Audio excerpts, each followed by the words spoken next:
Hello बच्चों, मैं प्रदीप कुमार, आपके पीके सर। आज हम लोग इस लेक्चर में ऑर्गेनिक केमिस्ट्री के रिएक्शन वाले पार्ट को डील करने वाले हैं। आई होप आपके प्रिपरेशन काफी शानदार चल रही होगी। बस एक आपके लिए मेरा सजेशन ये रहेगा, एग्जाम के दौरान घबराना बिल्कुल भी नहीं है। आपने अगर प्रिपरेशन अच्छे से की है तो बेटा एग्जाम भी आपका अच्छा जाने वाला है। बस डरने की जरूरत बिल्कुल भी नहीं है। तो आज के लेक्चर में हम लोग क्या करने वाले हैं, टोटल 14 क्वेश्चन को डील करेंगे। उस 14 क्वेश्चन के थ्रू मैं टोटल ऑर्गेनिक रिएक्शन को कवर करने की कोशिश करूंगा। तो आपको क्या करना है, मेरे साथ चलना है और कुछ कुछ चीजें जो मैं बताने वाला हूं उसको हो सके तो नोट भी कर लेना है। मैं क्या करूंगा, आपको यह बताने वाला हूं कि कैसे किस क्वेश्चन का अप्रोच लगाते हैं। अगर मान लो आपको रिएक्शंस नहीं आ रहे एग्जाम में, तो आप उसको फिर भी कैसे डील कर सकते हो। तो चलिए स्टार्ट करते हैं। तो यहां पर अगर हम देखें फर्स्ट क्वेश्चन की ओर, कैसे सोचना है ये देखेंगे। फर्स्ट ऑफ ऑल क्वेश्चन को पढ़ो, predict the nature of A and be in the following reaction. तो हमारे पास कभी भी कोई रिएक्शन आएगी तो हमें सोचना कैसे है। अगर ध्यान से देखें तो हमारे पास एक बेंजीन दिख रहा है और उसके साथ सी डबल बॉन्ड सी दिख रहा है, इसका मतलब एल्कीन भी हमारे पास है। तो देखो एल्कीन और बेंजीन दिखा तो उसके कौन कौन से रिएक्शंस हो सकते हैं वो हमारे दिमाग में चलना चाहिए।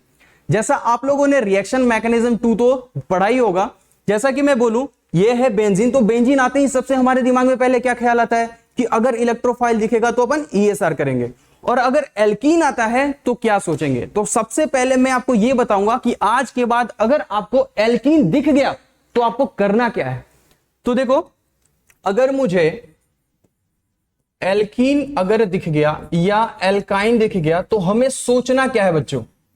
क्या कर रहे हैं अपन, क्वेश्चन तो सॉल्व करेंगे, लेकिन आज के बाद मुझे एल्कीन एल्काइन दिख गया तो सोचेंगे क्या, पहले ये तो जान लें। अब यहां पर देखो एल्कीन एल्काइन, जैसा कि आपको पता है alkene C double bond C and alkyne C triple bond C। सोचो जरा, ये पोलर पाई बॉन्ड है या नॉन पोलर पाई बॉन्ड है। मुझे तो लग रहा है EN डिफरेंस है ही नहीं, जीरो है। इसका मतलब क्या है, ये नॉन पोलर पाई बॉन्ड है, और non polar pi bond weak nucleophile जैसे बिहेव करते हैं। तो इसकी जो सबसे बेसिक रिएक्शन है, जो आपने रिएक्शन मैकेनिज्म 2 करके अगर आपने पढ़ी हो तो उसमें देखी होगी कि सबसे पहला रिएक्शन जो इसका आता है वो आता है इलेक्ट्रोफिलिक एडिशन रिएक्शन, जो कि इसका सबसे ज्यादा पार्ट कवर करता है। ये इसमें क्या होता है याद करो, इलेक्ट्रोफाइल आया, पाई बॉन्ड पर अटैक किया, कार्बोकेटाइन का फॉर्मेशन होता है, उसके बाद न्यूक्लियोफाइल जाकर अटैक करता है। बट इसमें भी 2 केस होते हैं। अगर आपको याद हो, इलेक्ट्रोफाइल के पास लोन पेयर है तो बेटा नॉन क्लासिकल कार्बोकेटाइन बनेगा, अगर नहीं है तो क्लासिकल कार्बोकेटाइन बनेगा। रीअरेंजमेंट भी हो सकता है एंड उसके बाद न्यूक्लियोफाइल अटैक करके रिएक्शन कंप्लीट होती है। अगर मैं EAR की बात करूं तो EAR तो हो गया, उसके बाद मैं क्या सोच सकता हूं, तो इसके पास पाई बॉन्ड है तो एडिशन रिएक्शन दे सकता है, और एडिशन रिएक्शन में ये एक और रिएक्शन देता है FRAR, जिसे आप परऑक्साइड इफेक्ट के नाम से जानते होंगे। अगर आपको ध्यान हो तो इसमें आपको एक ही रिएक्शन पढ़ना है HBr के साथ, अगर हम परऑक्साइड लेते हैं तो। क्या समझ में आ गई बात। तो एक तो EAR हो गया जो लगभग आपका 70 to 80% रिएक्शन कवर करता है। उसके बाद क्या आ गया, फरार जिसे अपन बोलते हैं। एंड नेक्स्ट जो है वो थर्ड आता है एल्कीन की रिएक्शन में FRSR। FRSR का मतलब क्या हुआ बेटा, फ्री रेडिकल सब्स्टिट्यूशन रिएक्शन। अब जरा सोचो, अगर मैंने सब्स्टिट्यूशन रिएक्शन की बात की है तो क्या पाई बॉन्ड पर अटैक होगा, नहीं होगा। पाई बॉन्ड पर अटैक नहीं होगा तो कहां अटैक होगा, भाई सब्स्टिट्यूशन करना है। तो एल्कीन और एल्काइन में ऐसा क्या है जो सब्स्टिट्यूट हो सकता है, तो आपको दिखता है हाइड्रोजन। उस हाइड्रोजन को वो सब्स्टिट्यूट करेगा, बट एक स्पेशल टाइप का हाइड्रोजन है जिसे हम कहते हैं एलाइलिक हाइड्रोजन। अगर आपको ध्यान हो तो ये होता है C डबल बॉन्ड C, और उसके नेक्स्ट कार्बन को अपन क्या बोलते हैं, एलाइलिक कार्बन, और उसपे जो हाइड्रोजन होता है उसे क्या कहते हैं, एलाइलिक हाइड्रोजन। बेसिकली इसकी अगर बात करें तो NBS का नाम सुना होगा, NCS का नाम सुना होगा, Br2 के साथ हाई टेम्परेचर ले लिया तो उसमें ये रिएक्शन आ जाता है FRSR। फिर भी मैं अभी आपको समझाऊंगा कैसे इस रिएक्शन को अपन डील करेंगे। मैं इस रिएक्शन को डील करते हुए पूरी एल्कीन एल्काइन की कहानी आपको समझाने वाला हूं। तो चलो पहले अपन क्या बात कर रहे थे, EAR, FRAR, FRSR। ये तो बेसिकली इनके रिएक्शंस हो गए जो कि आपने रिएक्शन मैकेनिज्म 2 में पढ़ा होगा। अगर मैं बात करूं फोर्थ पॉइंट की, तो फोर्थ पॉइंट में अपने को क्या दिखेगा, एल्कीन है, पाई बॉन्ड है, पाई बॉन्ड तोड़ के हाइड्रोजन जोड़ सकते हैं, और जब हाइड्रोजन जोड़ते हैं तो उसे कहते हैं हाइड्रोजिनेशन, या हम उसे क्या कह सकते हैं बेटा, रिडक्शन। मतलब कि कभी भी कोई ऑर्गेनिक कंपाउंड दिखेगा तो एल्केन को छोड़ के सब में रिडक्शन पॉसिबल है। अगर मान लो एल्डिहाइड की बात करते हो तो उसका भी रिडक्शन पॉसिबल है। अब रिडक्शन के लिए हमें क्या चाहिए, रिड्यूसिंग एजेंट चाहिए। अगर रिड्यूसिंग एजेंट है तो वो रिडक्शन करेगा, और रिड्यूसिंग एजेंट चिल्ला चिल्ला कर खुद बोलेगा कि भाई मैं रिडक्शन करने वाला हूं। जैसे मान लो आपके सामने लिख दिया H2 के साथ PD। अब क्या H2 खुद बोल रहा है भाई मेरे को हाइड्रोजन जोड़ना है। PT क्या है, PD क्या है, कैटालिस्ट है। इसके साथ हम लोग और क्या क्या ले सकते हैं बेटा, याद करो, PT ले सकते हैं, NI ले सकते हैं, है ना। निकल के लिए थोड़ी टेम्परेचर अपने को ज्यादा चाहिए होती है। तो ये तो रहा एल्कीन का पार्ट। लेकिन अगर मुझे एल्काइन की बात करें तो एल्काइन में नंबर ऑफ पाई बॉन्ड्स कितने हैं, 2। अगर 2 पाई बॉन्ड है इसका मतलब यह हुआ कि हम 1 पाई बॉन्ड भी तोड़ सकते हैं और 2 पाई बॉन्ड भी तोड़ सकते हैं। अगर 1 पाई बॉन्ड इसका तोड़ोगे तो उसे पार्शियल हाइड्रोजिनेशन कहेंगे, और 2 पाई बॉन्ड तोड़ोगे तो कंप्लीट हाइड्रोजिनेशन कहेंगे। पार्शियल की अगर बात करें तो इसमें 2 आते हैं, एक लिंडलर कैटलिस्ट, एक बर्च रिडक्शन। याद होगा, बर्च से हमें ट्रांस एल्कीन मिलता है और लिंडलर से क्या मिलता है अपने को, सेस। ठीक है, तो ये रिडक्शन हो गया। नेक्स्ट अपन किस पे आ जाएंगे बेटा, ऑक्सीडेशन पे। ये क्या हो गया बेटा, ऑक्सीडेशन। ऑक्सीडेशन कैसे कराएंगे, याद करो, ऑक्सीडाइजिंग एजेंट लेंगे। अगर मुझे ऑक्सीडेशन कराना है तो मुझे क्या करना होगा, ऑक्सीडाइजिंग एजेंट लेंगे। ऑक्सीडाइजिंग एजेंट के रूप में आपको क्या क्या याद है, जरा याद करो जल्दी से। तो एक हो गया KMnO4, फिर क्या ले सकते हैं K2Cr2O7, और एक जो आता है आपके सामने, एक आता है ओजोनोलाइसिस। अगर आपको ध्यान हो, ओजोनोलाइसिस अगर आपको आता है तो आप क्या कर सकते हो, इन दोनों को भी सॉल्व कर सकते हो, क्योंकि इसके प्रोडक्ट जैसा ही इसका प्रोडक्ट होता है। लेकिन ध्यान रहे, ओजोनोलाइसिस में 2 बातें होती हैं, जिंक है और जिंक नहीं है, ऑक्सीडेटिव एंड रिडक्टिव। याद है, तो अगर जिंक रहता है तो उसे हम क्या कहते हैं, रिडक्टिव ओजोनोलाइसिस, और अगर जिंक नहीं है तो ऑक्सीडेटिव। उसको सेकंड नंबर क्वेश्चन से डील करने वाले हैं अपन। ठीक है, तो यहां पर हो गया EAR, FRAR, FRSR, then oxidation, और क्या हो गया, रिडक्शन। इसके बाद और क्या हो सकता है, देखो, एक आता है एल्काइन की रिएक्शन। एल्काइन के लिए स्पेशली बता रहा हूं, एरोमेटाइजेशन। ध्यान रखो, या एरोमेटाइजेशन ना बोले तो उसके जगह पे अपन बोल सकते हैं, एरोमेटाइजेशन की जगह क्या बोल सकते हैं, पॉलीमराइजेशन बोले तो ज्यादा बेटर रहेगा। Polymerisation, polymerisation. पॉलीमराइजेशन क्या होता है, याद करो, एसिटाइलिन को रेड हॉट आयरन ट्यूब से पास किया तो क्या बन जाएगा, बेंजीन। याद है, एसिटाइलिन लेते थे, उसको 3 मोल पार्टिसिपेट करेंगे तो उससे क्या बन जाएगा, बेंजीन। ये काफी इंपॉर्टेंट है, कन्वर्जन में काफी काम आता है ये पॉलीमराइजेशन की रिएक्शन। एंड अगर अपन 7th नंबर की बात करें तो reaction due to terminal alkyne. अब देखो, ये मैं थोड़ा स्पेशली क्यों बता रहा हूं, ये जैसे जैसे आगे बढ़ेंगे आपको समझ में आ जाएगा। टर्मिनल एल्काइन याद आ रहा है, ट्रिपल बॉन्ड या तो फर्स्ट में या तो लास्ट में, मतलब उसके पास एसिडिक H है। और अगर उसके पास एसिडिक H है, इसका मतलब यह हुआ कि वो एसिड बेस रिएक्शन भी कर सकता है। Apart from the EAR, FRAR, oxidation, reduction, acidic H होने के कारण वहां पर एसिड बेस रिएक्शन के भी पॉसिबिलिटीज होती है। तो बेटा, अगर मुझे आज के बाद एल्कीन एल्काइन दिख गया तो मेरे दिमाग में सबसे पहले ये सारी चीजें आएंगी, उनमें भी सबसे पहले EAR आना चाहिए बेटा।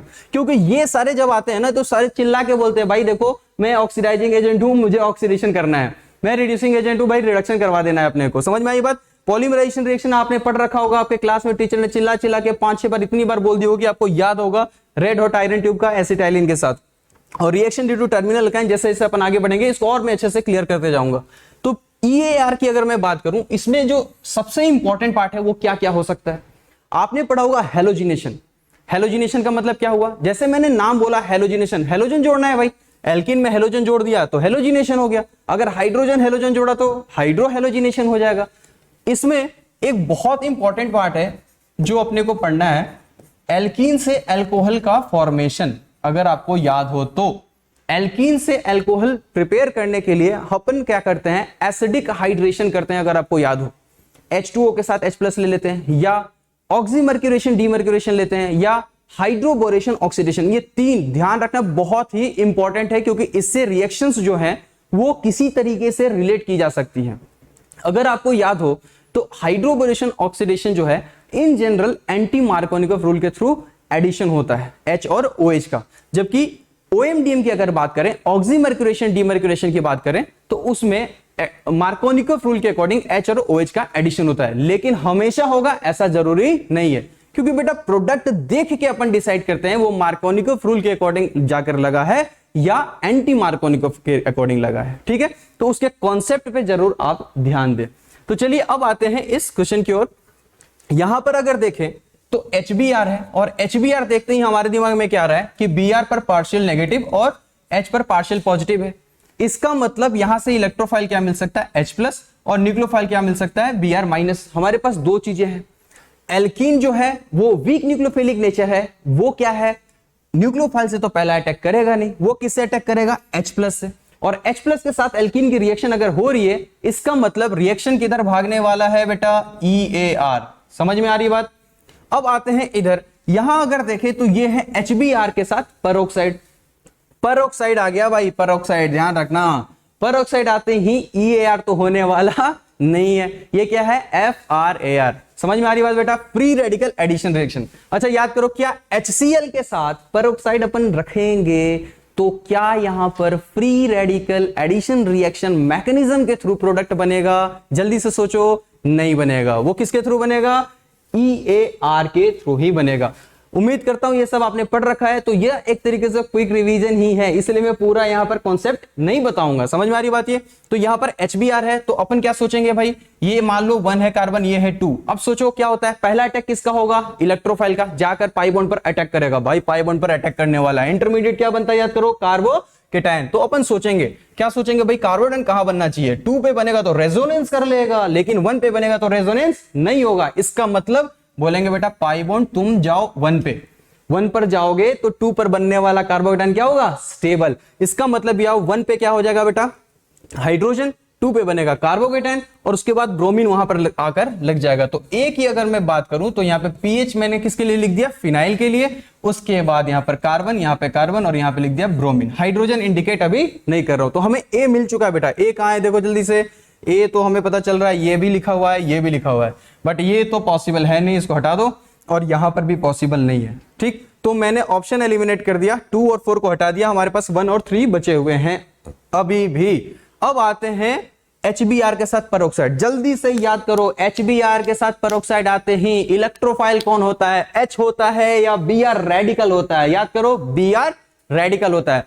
Br रेडिकल इसमें इलेक्ट्रोफाइल होता है, और ये जाकर एल्कीन पर अटैक करता है, और अटैक करने के बाद कार्बन फ्री रेडिकल वही जनरेट करेगा जहां पर उसकी स्टेबिलिटी ज्यादा होगी। तो आप सोचो, अगर हमारे पास फिनाइल है, ये है फिनाइल, ये है CH डबल बॉन्ड CH2, आपके सामने मैंने क्या बोला, इलेक्ट्रोफाइल, इसमें Br रेडिकल आएगा। सोचो ये अगर 1 पे जाके चिपकेगा तो 2 पर रेडिकल जनरेट करेगा, और अगर ये Br रेडिकल 2 पर गया तो रेडिकल कहां बनेगा, 1 पे। बताओ रेडिकल कौन सा स्टेबल है, 1 वाला स्टेबल है या 2 वाला स्टेबल है, 2 वाला रेडिकल ज्यादा स्टेबल है, क्योंकि वो पीएच के साथ क्या करेगा, रेजोनेंस। समझ में आ रही बात। तो ये Br कहां चला जाएगा बेटा, 1 पे, और 2 पर आ जाएगा H। तो B की अगर मैं बात करूं, तो B की बात करूंगा तो B के हो जाएंगे ये प्रोडक्ट। क्या समझ में आई बात, जल्दी से देखो, इन दोनों में से कौन सा सही होगा, ये सही होगा। क्लियर हुआ बेटा।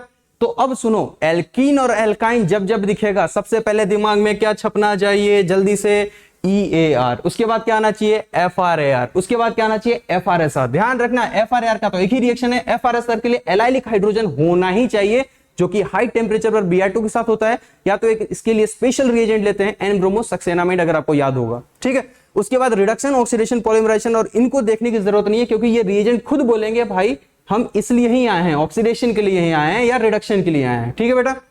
तो चलिए नेक्स्ट की ओर बढ़ते हैं हम लोग। यहाँ पे नेक्स्ट अगर देखा जाए तो सेकंड क्वेश्चन क्या है, पहले पढ़ो सब लोग जल्दी से।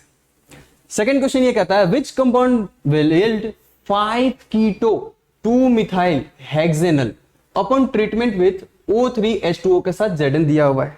अब सुनो ध्यान से, समझना अच्छे से, कौन सा कंपाउंड ये प्रोडक्ट देगा। तो सबसे पहले मैं IUPAC को डील करूंगा, समझना अच्छे से। IUPAC में क्या है, 5 कीटो 2 मिथाइल हेक्सेनल। सबसे पहले देखो वर्ड रूट में कितने कार्बन है, दिखेगा 6 कार्बन है, तो अपन क्या करेंगे, ऐसे 6 कार्बन बना लेंगे। ले भाई, ये हो गया 6 कार्बन बना लिया ना हमने। Al क्या बोलता है, एल्डिहाइड। अगर मैं इसको 1 मानूं तो यहां पर एल्डिहाइड आ चुका है।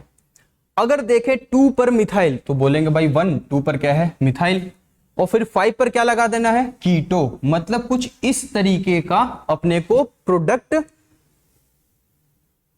बनाना है। समझ में आई बात, किससे बनाना है, इन 4 में से। अब इन 4 को जरा स्टडी करो, इन चार में कौन सा आपको ऑर्गेनिक कंपाउंड दिख रहा है? क्या एल्केन है? नहीं, यहां पर C डबल बॉन्ड C सब में, मतलब कि ये रिएक्शन भी किसकी बात की जा रही है? एल्कीन की। और एल्कीन के साथ किसकी रिएक्शन हो रही है? तो मैं लिखूंगा यहां पे O3। O3 लिखते ही एक ही रिएक्शन दिमाग में आएगी भाई, ओजोनोलिसिस। जैसे ही ओजोनोलिसिस की बात होती है, आपको ध्यान रखना है कि जिंक है या नहीं है। क्या यहां जिंक है? हाँ है। और जिंक है तो पाई बॉन्ड तोड़ो, ऑक्सीजन जोड़ो, रिएक्शन खत्म। याद आ रहा है बेटा? डबल बॉन्ड को काटना है, ऑक्सीजन जोड़ना है, रिएक्शन खत्म। इसका मतलब यह हुआ रिडक्टिव ओजोनोलिसिस में आपके पास एल्डिहाइड या कीटोन या इन दोनों के मिक्सचर बनेंगे। समझ में आ गई बात बेटा? तो अब हम लोग देखेंगे कि ये जो प्रोडक्ट है ये किससे बनेगा। समझ में आ गई बात? क्या लिखा हुआ है? 2 मिथाइल 5 कीटो हेक्सेनल। तो चलो इसको आराम से डील करते हैं। ये रहा 6 कार्बन, ठीक। इसमें क्या है? 2 पर मिथाइल है, ये रहा हेक्सेनल और 5 पर कीटो है। अब जरा ध्यान से सोचो, ओजोनोलिसिस में क्या करते थे? कार्बन कार्बन को काट के अलग कर देते थे। अगर एल्कीन होता, सिंपल एल्कीन ओपन चेन में होता, इसको काट के अलग कर देते, इसके 2 मॉलिक्यूल बन जाते हैं, या तो एल्डिहाइड या तो कीटोन, डिपेंड्स कि यहां पर हाइड्रोजन है या नहीं है। बट यहां पर देखो एक ही ऑर्गेनिक कंपाउंड का फॉर्मेशन हुआ है, इसका मतलब क्या होगा? ये साइक्लिक। अब ध्यान से देखो, इस पर भी डबल बॉन्ड है और यहां भी डबल बॉन्ड O है। मेरे दिमाग में क्या आ रहा है भाई? इन दोनों में 100% कार्बन कार्बन के बीच में डबल बॉन्ड होगा, तभी जाकर इसको काटा गया होगा और इसको ओपन कर दिया गया होगा। समझ में आ रही बात? तो मैं क्या सोचता हूं, इसको अगर मैं 1 बोलूं, इसको 2, इसको 3, इसको 4, इसको 5, तो बताइए कौन कौन से कार्बन का मिलन होने वाला है? तो आपको दिखेगा 1 और 5, और 1 और 5 का अगर मिलन होगा तो 5 मेंबर रिंग बन जाएगी भाई। लो बना दिया हमने 5 मेंबर रिंग। समझ में आ रही बात? इसको मैंने 1 बोल दिया, इसको 5 बोल दिया। अब जरा बताओ 1 पे कुछ है? नहीं है। 5 पर कुछ है? हाँ है। क्या है भाई 5 पर? एक CH3 ग्रुप लगा हुआ। अच्छा, ये रहा CH3। क्या समझ में आई बात? और 1 और 5 के बीच में क्या होगा? Double bond. क्या कुछ और बातें बची हुई हैं? ध्यान से देखो जरा, कुछ और बातें बची हुई है क्या? तो मुझे नजर आएगा सेकंड पर एक CH3 है, और ये 1 तो ये हो गया 2, और यहां पर भी एक CH3 रहेगा। क्या समझ में आई बात? ये जहां भी आपको दिखे, आपको ऑप्शन में क्या कर देना है? टिक कर देना है। क्या समझ में आ गई बात बेटा? यहां पर फिर से देख लो ध्यान से। यहां पर क्या है? C डबल बॉन्ड C के साथ मिथाइल, और इसके बगल में क्या है? एक मिथाइल लगा रहेगा, तो आपका वही आंसर हो जाएगा। कहां गया? कहां गया? ये देखो। क्या समझ में आ गई बात बेटा? ध्यान रहे, यहां पर मैंने ये बहुत सारे बच्चों को क्या लगता है ये IUPAC कर देने। बेटा IUPAC नहीं किया, ये मैंने इसलिए किया ताकि मुझे पता चल जाए कितने मेंबर की रिंग बनेगी, क्योंकि इन दोनों को जोड़ने के बाद टोटल नंबर ऑफ कार्बन मेरे पास 5 दिख रहे हैं, तो 5 मेंबर की रिंग बन रही है। क्या समझ में आई बात? तो यहां पर मैं आपको थोड़ी बातें और बता देता हूं ओजोनोलिसिस के बारे में। ध्यान रखेंगे, 2 तरीके से रिएक्शन होती है। जैसे यहां पर C डबल बॉन्ड C मैंने लिखा, और यहां पर मैंने लिख दिया O3 के साथ H2O, और यहां पर मैंने लिखा O3 के साथ H2O, और साथ में जिंक का तड़का भी मैंने लगा दिया है। समझ में आई बात? अगर आपसे मैं पूछूं यहां पर एल्डिहाइड बनेगा या कीटोन, इट डिपेंड्स कि यहां पर हाइड्रोजन है या नहीं है। पहले देखो, यहां पर जिंक नहीं है। जिंक नहीं है इसका मतलब सबसे पहले तो मैं एल्डिहाइड और कीटोन बनाऊंगा, ठीक है?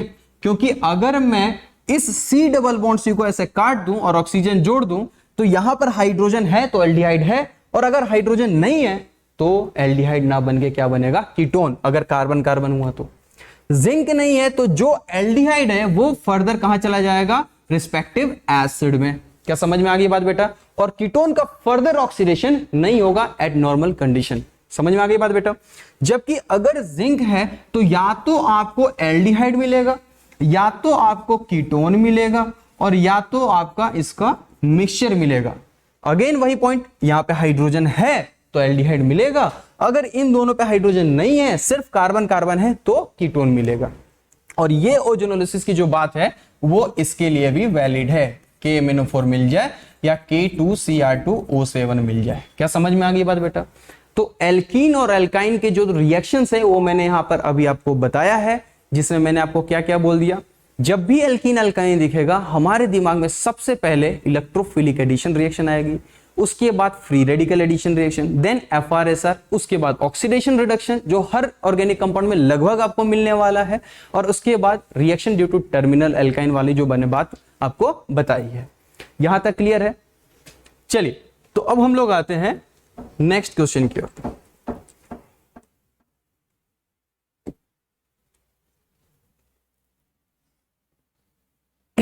हाँ भाई, अब ध्यान से देखो, अब मैंने 2 क्वेश्चन आपको बताया है, आपको देखना है और समझना है कि इसको कैसे डील करें। यहां पर एक ऑर्गेनिक कंपाउंड है, इसके साथ रिएजेंट कुछ लिया गया है, और उसके बाद बोला गया भाई मेजर प्रोडक्ट बता दे। समझ में आई बात? तो मैं इस पर फोकस करूंगा कि भाई इसका नेचर क्या है। क्या आपको ये एल्कीन दिख रहा है? ना, मुझे तो नहीं दिख रहा। क्या एल्डिहाइड, कीटोन, कुछ नहीं दिख रहा। तो आप इसको किस कैटेगरी में रखोगे? मैं इसको किस कैटेगरी में रखूंगा? एल्केन। देख लो, सिर्फ कार्बन हाइड्रोजन और कार्बन कार्बन के बीच में सिंगल बॉन्ड दिख रहा है और कुछ भी नहीं दिख रहा है, तो मैं इसको एल्केन सोचूंगा। और एल्केन अगर मैं सोचूंगा तो पहले मेरे दिमाग में ये आएगा, जैसा कि मैंने पढ़ा है और आपके टीचर्स ने भी पढ़ाए होंगे, एल्केन अगर है तो मेरे दिमाग में सबसे पहला क्या, कौन सी रिएक्शन आने वाली है? एल्केन अगर मैं सोचूंगा तो एल्केन के पास FrSR की बात होगी, क्योंकि आपको पता है कि एल्केन में कार्बन कार्बन या कार्बन हाइड्रोजन बॉन्ड होता है, पाई बॉन्ड होता नहीं, तो एडिशन रिएक्शन देने का कोई इसके पास सवाल है नहीं। अब बचता है सब्स्टिट्यूशन एंड एलिमिनेशन। तो सब्स्टिट्यूशन के लिए इसके पास सिर्फ कौन है? हाइड्रोजन। और कार्बन हाइड्रोजन के बीच में जो EN डिफरेंस होता है वो बहुत ही कम होता है, तो इसको तोड़ने के लिए अपने को हाई टेम्परेचर देना होगा, और ये रिएक्शन जाती है फ्री रेडिकल की ओर। और फ्री रेडिकल में कैसे जाएगी? सब्स्टिट्यूशन रिएक्शन की तरफ। क्या समझ में आ गई बात? ये फिर से मैं बोल रहा हूं, फ्री रेडिकल सब्स्टिट्यूशन रिएक्शन। इसमें इंटरमीडिएट क्या बनेगा? कार्बन फ्री रेडिकल बनेगा। तो भाई हाइड्रोजन बताओ, कौन सा हाइड्रोजन हटाना चाहिए अपने को? तो सिंपल सी बात है, अगर 3 डिग्री हाइड्रोजन है, अगर अपने पास 3 डिग्री हाइड्रोजन है, 2 डिग्री हाइड्रोजन है और 1 डिग्री हाइड्रोजन है, तो 3 डिग्री हाइड्रोजन वाला जो है उसकी रिएक्शन देने की टेंडेंसी ज्यादा होगी, क्योंकि जब ये हटेगा तो 3 डिग्री रेडिकल बनेगा, ये हटेगा तो 2 डिग्री रेडिकल बनेगा, और 1 डिग्री हाइड्रोजन हटेगा तो क्या बनेगा? 1 डिग्री रेडिकल बनेगा। इसमें सबसे ज्यादा स्टेबल कौन होता है? 3 डिग्री रेडिकल। तो टर्शरी अल्केन अगर है, 3 डिग्री हाइड्रोजन है, तो उसकी रिएक्ट करने की टेंडेंसी सबसे ज्यादा होगी। अब FrSR में क्वेश्चंस कैसे बनते हैं वो देख लो जरा। FrSR की अगर अपन बात करें तो जरा ध्यान से देखना। FrSR में आप सबने पढ़ा होगा कि सबसे पहली रिएक्शन की अगर मैं बात करूं तो एक आता है हेलोजिनेशन। हेलोजिनेशन, भाई हेलोजिनेशन में F2, Cl2, Br2, I2, इससे बहुत अच्छे क्वेश्चंस बनते हैं। अगर मैं एल्केन के साथ F2 की रिएक्शन करूं तो यह हाईली एक्सोथर्मिक होता है, क्योंकि इसमें HF का भी फॉर्मेशन हो रहा होता है। अगर मैं क्लोरीनेशन करता तो HCl, HBr, HI, मतलब स्टार्टिंग वाला हाईली एक्सोथर्मिक और धीरे धीरे रिएक्शन क्या होने जाती है, यहां तक कि आयोडीनेशन, ब्रोमिनेशन तो एंडोथर्मिक रिएक्शन हो जाती है। तो सबसे फास्ट रिएक्शन की अगर मैं बात करूं तो फ्लोरीनेशन होता है, उसके बाद क्लोरीनेशन, देन ब्रोमिनेशन, और उसके बाद क्या होता है बेटा? आयोडीनेशन। आपने पढ़ा होगा ये हाईली एक्सोथर्मिक होता है, भाई ब्लास्ट हो जाता है, तो इसको अपन इनर्ट मीडियम में करते हैं, इवन डार्क में भी ये रिएक्शन हो जाती है। अगर मैं I2 की बात करूं, इसमें क्या दिक्कत है भाई? I2 क्या करता है? I2 बोलता है भाई अपन तो रिएक्शन करेंगे तो HI बनाएंगे, और HI क्या होता है? रिड्यूसिंग एजेंट, वो रिएक्शन को फिर से धक्का मार के पीछे लेके चला जाता है। इसलिए इस मेथड से अपन अल्काइल आयोडाइड का फॉर्मेशन इन जनरल नहीं करते हैं। अगर करना है तो भाई HI बन रहा है रिड्यूसिंग एजेंट, तो ऑक्सीडाइजिंग एजेंट भी ला देते हैं, अगर आपको याद हो। Cl2 और Br2 पे जनरली क्वेश्चंस बनते हैं। Cl2 पे कुछ बातें होती हैं जो आपको अपन मेडिकल में नहीं पढ़ाते हैं, सेलेक्टिविटी एंड रिएक्टिविटी की, तो इसलिए आप सिंपल कार्बन फ्री रेडिकल की स्टेबिलिटी के बेसिस पे अपने को आंसर देना है। तो जैसा कि मैंने बताया RI, जरा बताओ मेरे को एल्काइल आयोडाइड को बनाने का बेस्ट मेथड किसने दिया था? सोचो जरा एल्काइल आयोडाइड को, तो आपको याद आएगा फिंकलस्टाइन रिएक्शन याद आ रही होगी। अगर मैं बोलूं एल्काइल फ्लोराइड को बनाने का बेस्ट मेथड किसने दिया था भाई, तो स्वार्ट्ज की याद आएगी। अगर बोले कोई RCl बनाने का बेस्ट मेथड किसने दिया था, याद करो, डार्जन की बात याद आ रही है क्या? डार्जन। और एल्काइल ब्रोमाइड की अगर मैं बात करूं तो हंस टिकर रिएक्शन की बात आपको याद आ रही होगी। देखो 4 रिएक्शन मैंने आपको याद दिलाए। बताओ RF को बेस्ट तरीके से बनाने वाला स्वार्ट्ज, RCl को डार्जन, RBr को हंसडिकर या हंसडिकर जो बोलते हैं, RI के लिए क्या बोला मैंने? फिंकलस्टाइन रिएक्शन। तो 4 नाम आपको मैंने याद दिलाए इसके थ्रू, ठीक है बेटा। तो यहां पर मैंने क्या किया, सबसे पहले FrSR। क्या कोई बोले कि एल्केन FrAr दे सकता है क्या? मैं बोलूंगा नहीं, सपने में भी नहीं दे सकता। बेचारे के पास क्या नहीं है? पाई बॉन्ड ही नहीं है, तो एडिशन कैसे देगा? समझ में आ रही बात? ये तो ये एडिशन दे नहीं सकता। तो सबसे पहले अपन क्या देख लिए? FrSR।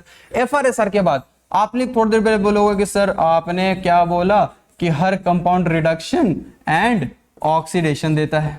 जरा सोचो और मुझे बताओ, क्या एल्केन रिडक्शन देगा क्या? रिडक्शन का मतलब क्या होता है?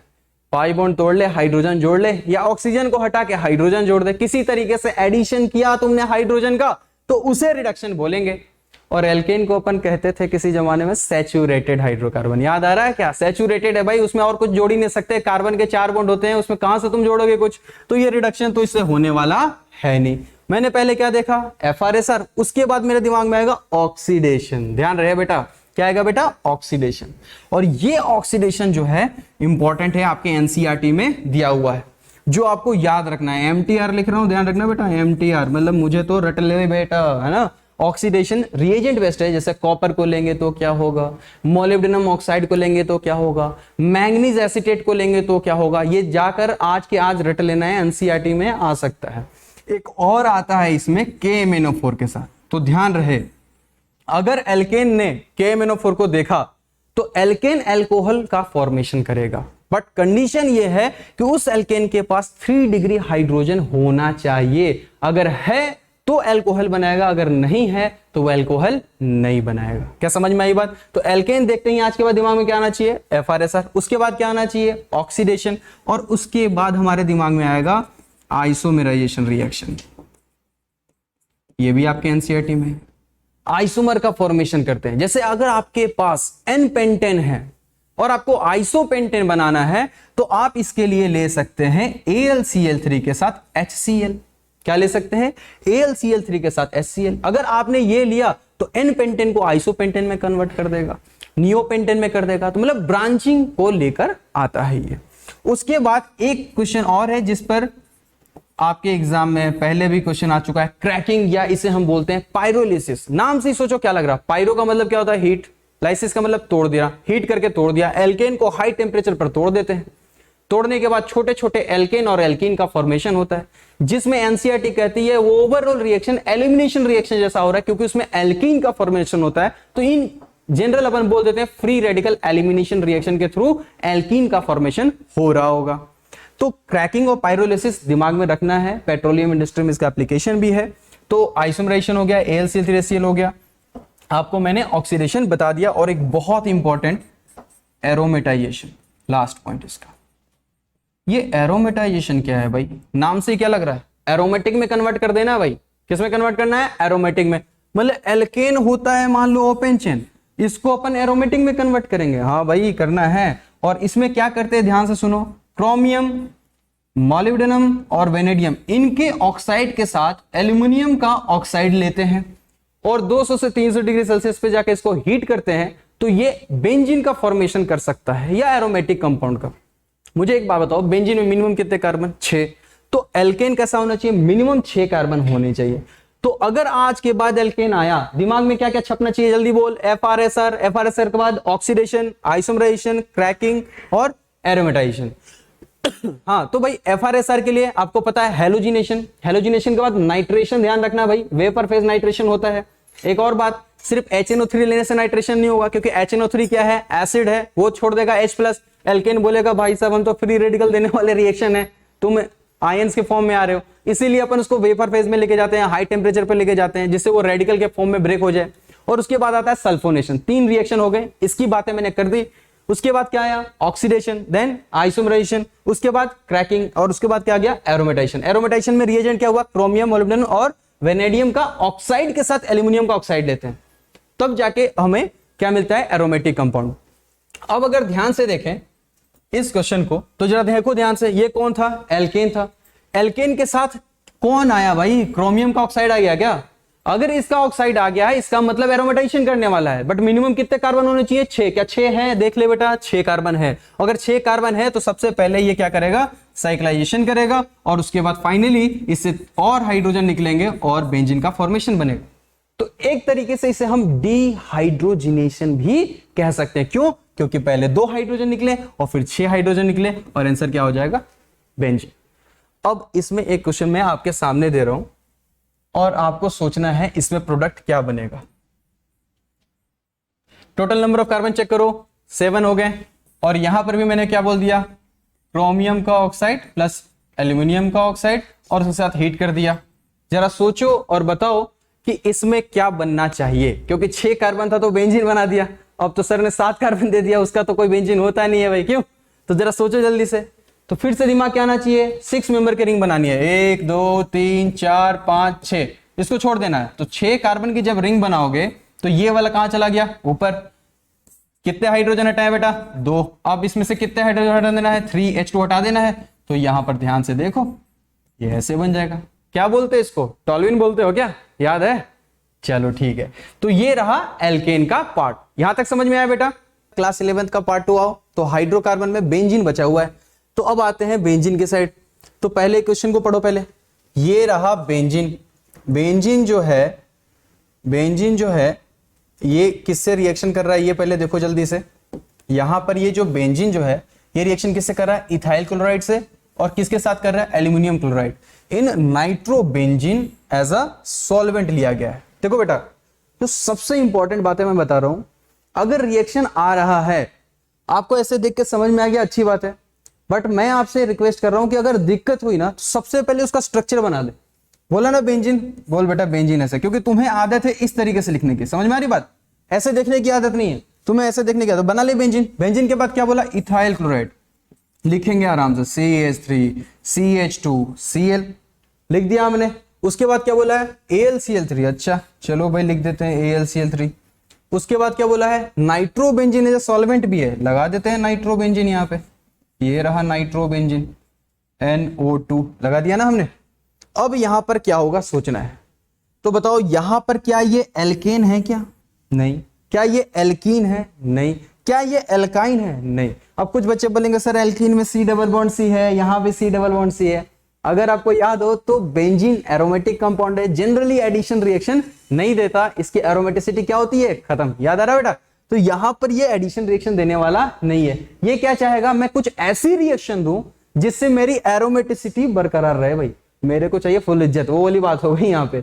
तो यहां पर बेंजीन है और यहां पे क्या है, हाइड्रोजन। तो हाइड्रोजन को अपन सब्स्टिट्यूट कर सकते हैं।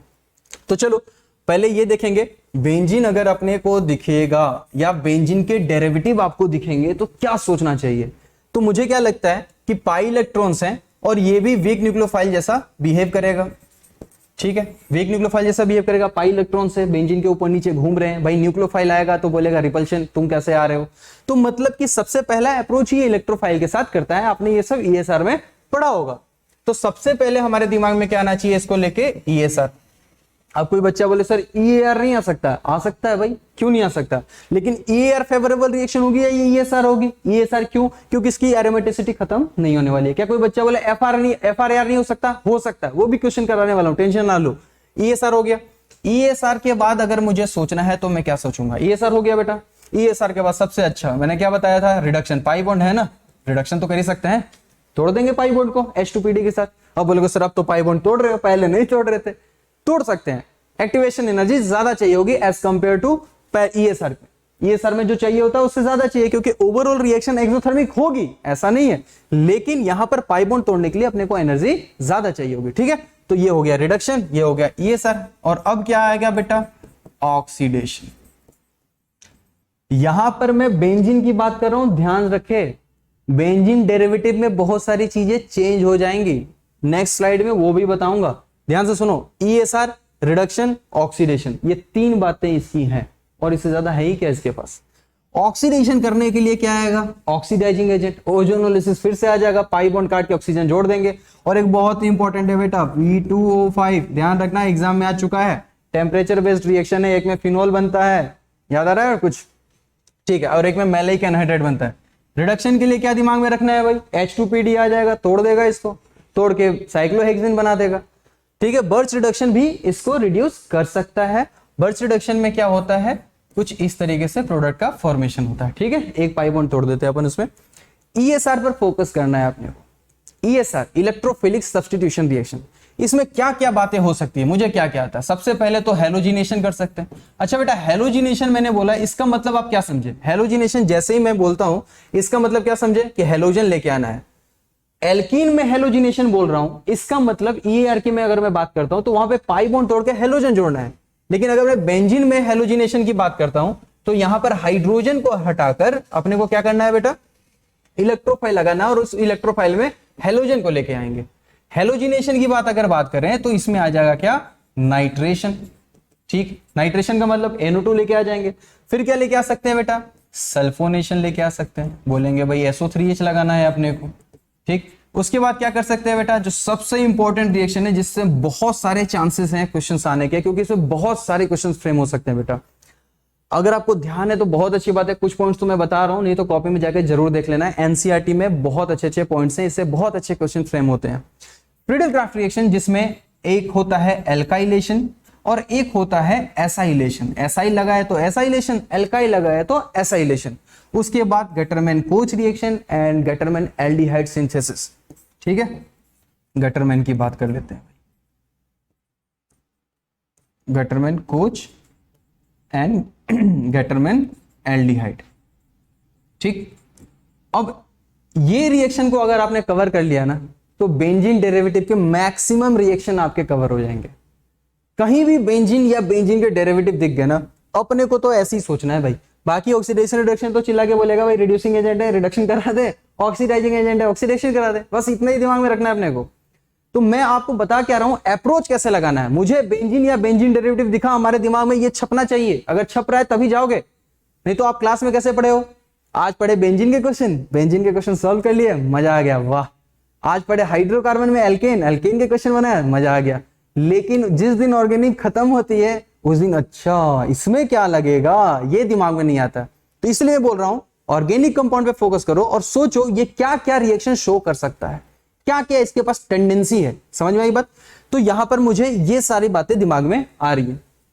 अब यहां पर देखो इस क्वेश्चन को क्या लिखा है, benzene CH3 CH2 Cl AlCl3। सबसे पहले ESR सोचेंगे कब, जब इलेक्ट्रोफाइल होगा। सोचो क्या इनमें से जनरेट हो रहा क्या इलेक्ट्रोफाइल। AlCl3 कौन है, लुईस एसिड। जब जब ऑर्गेनिक केमिस्ट्री में लुईस एसिड आएगा समझ लेना इलेक्ट्रोफाइल जनरेट करने के लिए आ रहा है। वो किस लिए आ रहा है, इलेक्ट्रोफाइल जनरेट करने के लिए। ये AlCl3 लुईस एसिड है, इसके Cl को खींच के बाहर निकालेगा, तोड़ दो, इलेक्ट्रोफाइल क्या आ जाएगा CH3 CH2 पॉजिटिव। इलेक्ट्रोफाइल दिखा, बेंजीन दिखा, अपने को क्या करना है, H हटा के इलेक्ट्रोफाइल लगा देना है, लगा दे भाई इलेक्ट्रोफाइल, बन गया ये इथाइल बेंजीन। Question solve. क्या हो गया, ये इथाइल बेंजीन। अब दिमाग में एक झटका, सर ये क्यों दिया है नाइट्रो बेंजीन, इसके साथ क्यों नहीं रिएक्शन कराया, NO2 का तो -M लग रहा है, मेटा पर क्यों नहीं लेके गए इलेक्ट्रोफाइल को। बेटा याद करो फ्रीडल क्राफ्ट रिएक्शन में नाइट्रो बेंजीन ले रहे हैं सॉल्वेंट के फॉर्म में, इसमें इलेक्ट्रोफाइल क्या जनरेट होता है फ्रीडल क्राफ्ट रिएक्शन में, या तो R पॉजिटिव और या तो RCO पॉजिटिव, दो चीजें जनरेट होती हैं और दोनों के दोनों वीक इलेक्ट्रोफाइल हैं। तो भाई इनको चाहिए बेंजीन, क्लोरोबेंजीन या एक्टिवेटिंग नेचर के ग्रुप लगे हो, तभी जाकर ये रिएक्शन देंगे, नहीं तो रिएक्शन देने वाले नहीं है, बोलेंगे नहीं अपने को इज्जत नहीं मिल रही भाई, अपने को बेंजीन में इलेक्ट्रॉन डेंसिटी ज्यादा चाहिए, अगर तुम दोगे तो आएंगे, नहीं दोगे तो रिएक्शन करने की टेंडेंसी नहीं है। राइट बोल देना, तुमसे ना हो पाएगा। क्या समझ में आई बात। तो यहां पर इस बात को ध्यान रखेंगे। इसको देख के बहुत सारे बच्चे कंफ्यूज होते हैं कि सर मेटा पे क्यों नहीं गया। भाई ये नाइट्रोबेंजीन है, डीएक्टिवेटिंग नेचर का है, ये जाएगा नहीं इलेक्ट्रोफाइल इसके पास। समझ में आई बात। तो सोचो इसमें रिएक्शन क्या हो जाएगा, इथाइल बेंजीन इसका आंसर हो जाएगा। क्या समझ में आ गई बात। अब जो मैं आपको बता रहा था बेंजीन ये और बेंजीन के डेरिवेटिव, बेंजीन के डेरिवेटिव से क्या समझ रहे हो। जैसे सबसे पहले अगर मैं बोलूं तो बेंजीन पर मैं क्या लेके आ सकता हूं, एल्काइल। ये एल्काइल बेंजीन हो गया, ठीक है तो बेंजीन एरोमेटिक हाइड्रोकार्बन ही है, बट ये एल्काइल बेंजीन है। तो इसमें क्या अलग हो सकता है, कुछ नहीं, वही चीजें है ESR, बस ये +H शो करेगा तो ऑर्थो पैरा डायरेक्टिंग है, ऑर्थो पैरा पे लेके चला जाएगा। और इसका एक ऑक्सीडेशन का बहुत इंपॉर्टेंट है, CH3 स्पेशली रहा तो एटार्ड रिएक्शन याद आ रहा होगा आपको। और एक अगर बेंजाइलिक हाइड्रोजन है या पाई बॉन्ड है, ऑक्सीजन है, तो KMNO4 के साथ बेंजोइक एसिड याद आ रहा होगा, ठीक है, साइड चेन ऑक्सीडेशन में पढ़ा होगा आपने। समझ में आ रही बात ये, ठीक। दूसरा क्या अपन ले सकते हैं, अगर मान लो क्लोरोबेंजीन आ गया ये, तो इसमें भी वही है, Cl का आपको पता है -I भी होता है +M भी होता है, बट इलेक्ट्रोफाइल को देख के क्या बोलता है, मैं तो +M के अकॉर्डिंग ही इलेक्ट्रोफाइल लेके जाऊंगा। क्यों लेके जाऊंगा, इसका आंसर देने लगा तो भाई 5-6 घंटे की क्लास हो जाएगी, ठीक है। आपका टाइम मुझे पता है कितना प्रेशियस है, इसलिए मैं बिना कुछ अलग बातें किए हुए सिर्फ टॉपिक पर आ रहा हूं, ठीक है। तो +M के अकॉर्डिंग ऑर्थो पे इलेक्ट्रोफाइल और पैरा पर लेके जा सकते हैं। इन जनरल पैरा वाला प्रोडक्ट मेजर बनता है ड्यू टू स्टेरिक हिंड्रेंस। समझ में आई बात। लेकिन अगर ऑर्थो पे hydrogen bonding electrostatic force of attraction हो रहा हो तो इन केस वहां पे ऑर्थो भी मेजर बनता है, जैसे आपने फिनोल के नाइट्रेशन में देखा होगा। ठीक, हाँ, क्लोरोबेंजीन के और भी रिएक्शन है, उसको हम हेलो एल्केन में डील करेंगे, अभी बेंजीन की बातें कर रहे हैं कंप्लीटली। अब जैसे आ गया ये फिनोल, तो बताइए फिनोल को देख के क्या आप ये सर नहीं सोचेंगे? सोचेंगे। OH के क्या है, प्लस एम है, प्लस एम वाले रिएक्शन दे देगा भाई, बोलेगा ऑर्थोपेरा पे लेके जाओ। लेकिन एक और बात है, फिनोल में H है और ये H है एसिडिक H। एसिडिक H है तो एसिड बेस रिएक्शन भी देने की टेंडेंसी रखेगा। ऑक्सीजन के पास लोन पेयर है तो ये खुद भी न्यूक्लियोफाइल बन सकता है, इस बात को भी दिमाग में रखेंगे। उसी तरीके से एनिलीन, एल्कोक्सी बेंजीन, इस तरीके से हम सारी बातें कर सकते हैं। तो बेंजीन और बेंजीन के जब डेरिवेटिव आए तो सबसे पहले अपने दिमाग में ये सारा आना चाहिए, बट वो रिएजेंट में आपको ढूंढना है क्या इलेक्ट्रोफाइल है या नहीं है। जैसे नाइट्रेशन के लिए कंसंट्रेटेड HNO3 और H2SO4 लेते हैं, इसमें क्वेश्चन पूछा जाता है कि भाई HNO3 और H2SO4 में एसिड जैसा बिहेव कौन कर रहा है, बेस कैसा बिहेव कौन कर रहा है। ठीक है, अगर हम इसका कंसंट्रेशन बढ़ा दे तो क्या होगा, क्या नहीं होगा, इन बातों को ध्यान से रखेंगे। और फ्रीडल क्राफ्ट रिएक्शन में जो सबसे इंपॉर्टेंट बात मैंने बोली है वो ध्यान रखेंगे। जैसे एक आपको मैं क्वेश्चन दे रहा हूं, थोड़ा ध्यान से देखेंगे। यहां पर बेंजीन है, यहां पर CH2 डबल बॉन्ड CHCl, बेटा एनहाइड्रस लिख रहा हूं मैं, AlCl3। इन जनरल एनहाइड्रस के फॉर्म में लेते हैं, क्यों? एनहाइड्रस का मतलब क्या, वाटर का कंटेंट नहीं रहना चाहिए। क्यों नहीं रहना चाहिए भाई? AlCl3 बोलेगा आओ मेरे से रिएक्शन कर लो, एल्यूमिनियम H2O के साथ रिएक्शन कर लेगा। ठीक है, एनहाइड्रस लेते हैं। अब यहां पे मैं आपसे पूछ रहा हूं प्रोडक्ट क्या बनेगा, 2 सेकंड दे रहा हूं, सोच लो पहले। 1 2 हो गया, चलो ठीक। तो अब आपके दिमाग में कुछ आया होगा, कुछ बच्चों के इस तरीके से आया होगा कि सर ये प्रोडक्ट बन सकता है, देखो क्योंकि आपने बताया है, ये देखो इसको लेके भागेगा, इसको जोड़ देंगे। गलत है, ध्यान रखना। क्यों भाई? क्योंकि भाई इसमें Cl का लोन पर रेजोनेंस में है, और रेजोनेंस के अलावा यहाँ पे पॉजिटिव आएगा, अनसेचुरेटेड कार्बोकेटाइन अनस्टेबल होगा, बनेगा ही नहीं तो रिएक्शन कैसे देगा। याद करना, कोई भी ऐसा एल्काइल हैलाइड नहीं यूज करते हैं एज ए इलेक्ट्रोफाइल जिसका लोन पर रेजोनेंस में हो। समझ में आ रही बात? ये ध्यान रखना है इस बात को। तो इस तरीके से अपन ESR के पार्ट को कंप्लीट किए। समझ में आई बात? तो अभी तक हमने क्लास 11th के पार्ट 2 जो था उसमें जो हाइड्रोकार्बन का पार्ट था वो मैंने कवर किया है। अब यहां पर क्वेश्चंस थोड़े क्लास 12 के बेसिस पे आने वाले हैं। जो सबसे पहला क्वेश्चन है, जो हर साल नीट किसी ना किसी फॉर्म में दे ही देता है, पढ़ो जरा क्वेश्चन क्या लिखा हुआ है। Increasing order of rate of hydrolysis of the following compounds. अब देखो यहां पे क्या है ना, बच्चों को अगर बोल देना NAR की बात हो रही है, वाह मजा आ गया सर। FRAR की बात हो रही है, मजा आ गया। SN1 मजा आ गया। SN2 बहुत अच्छा, क्यों रट रखा है बच्चा। SN1 में कार्बोटन बना लेंगे, SN2 में स्टेरिक हिंड्रेंस देख लेंगे, NAR में भाई देख लेंगे एल्डिहाइड कीटोन में एल्डिहाइड की रिएक्टिविटी ज्यादा होती है। हमने ऐसा पढ़ रखा है, रट रखा है, कुछ बच्चे समझ भी रखे हैं। लेकिन ऐसे क्वेश्चन आ देंगे, तुम्हें कैसे पता चलेगा SN1 की बातें हो रही है, SN2 की बातें हो रही है, तुम्हें तो पता ही नहीं है। तो कैसे सोचना है ये देखो, हाइड्रोलिसिस जैसे ही रेट की बातें की ना, सोच लेना रिएक्शन मैकेनिज्म 2 में जो मैं तुमने पढ़ा है, EAR, FRAR, FRSR, SN1, SN2, SNE, ये सब जो भी रिएक्शन पढ़ी है उन्हीं में से कुछ ना कुछ होने वाला है। अब बोल दिया, एक हिंट दे दिया कि भाई देखो हाइड्रोलिसिस की बातें होने वाली है, मतलब हमारे पास है जल, जल ही पानी है, H2O, हमारे पास H2O है। और बोला कि इन दिए हुए कंपाउंड्स के आपको रिएक्टिविटी का कंपैरिजन करना है या रेट का कंपैरिजन करना है।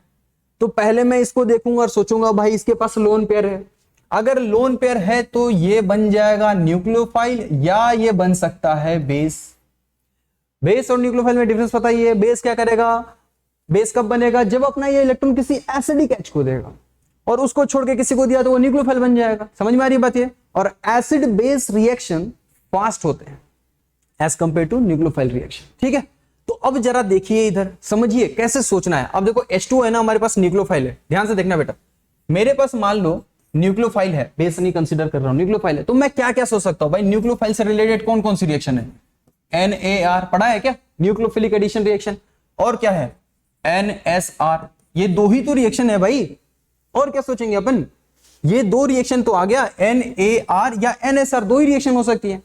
बट NSR में भी आपने पढ़ा होगा कि हमारे पास SN1, SN2, SNAR और SNAE हमारे पास है।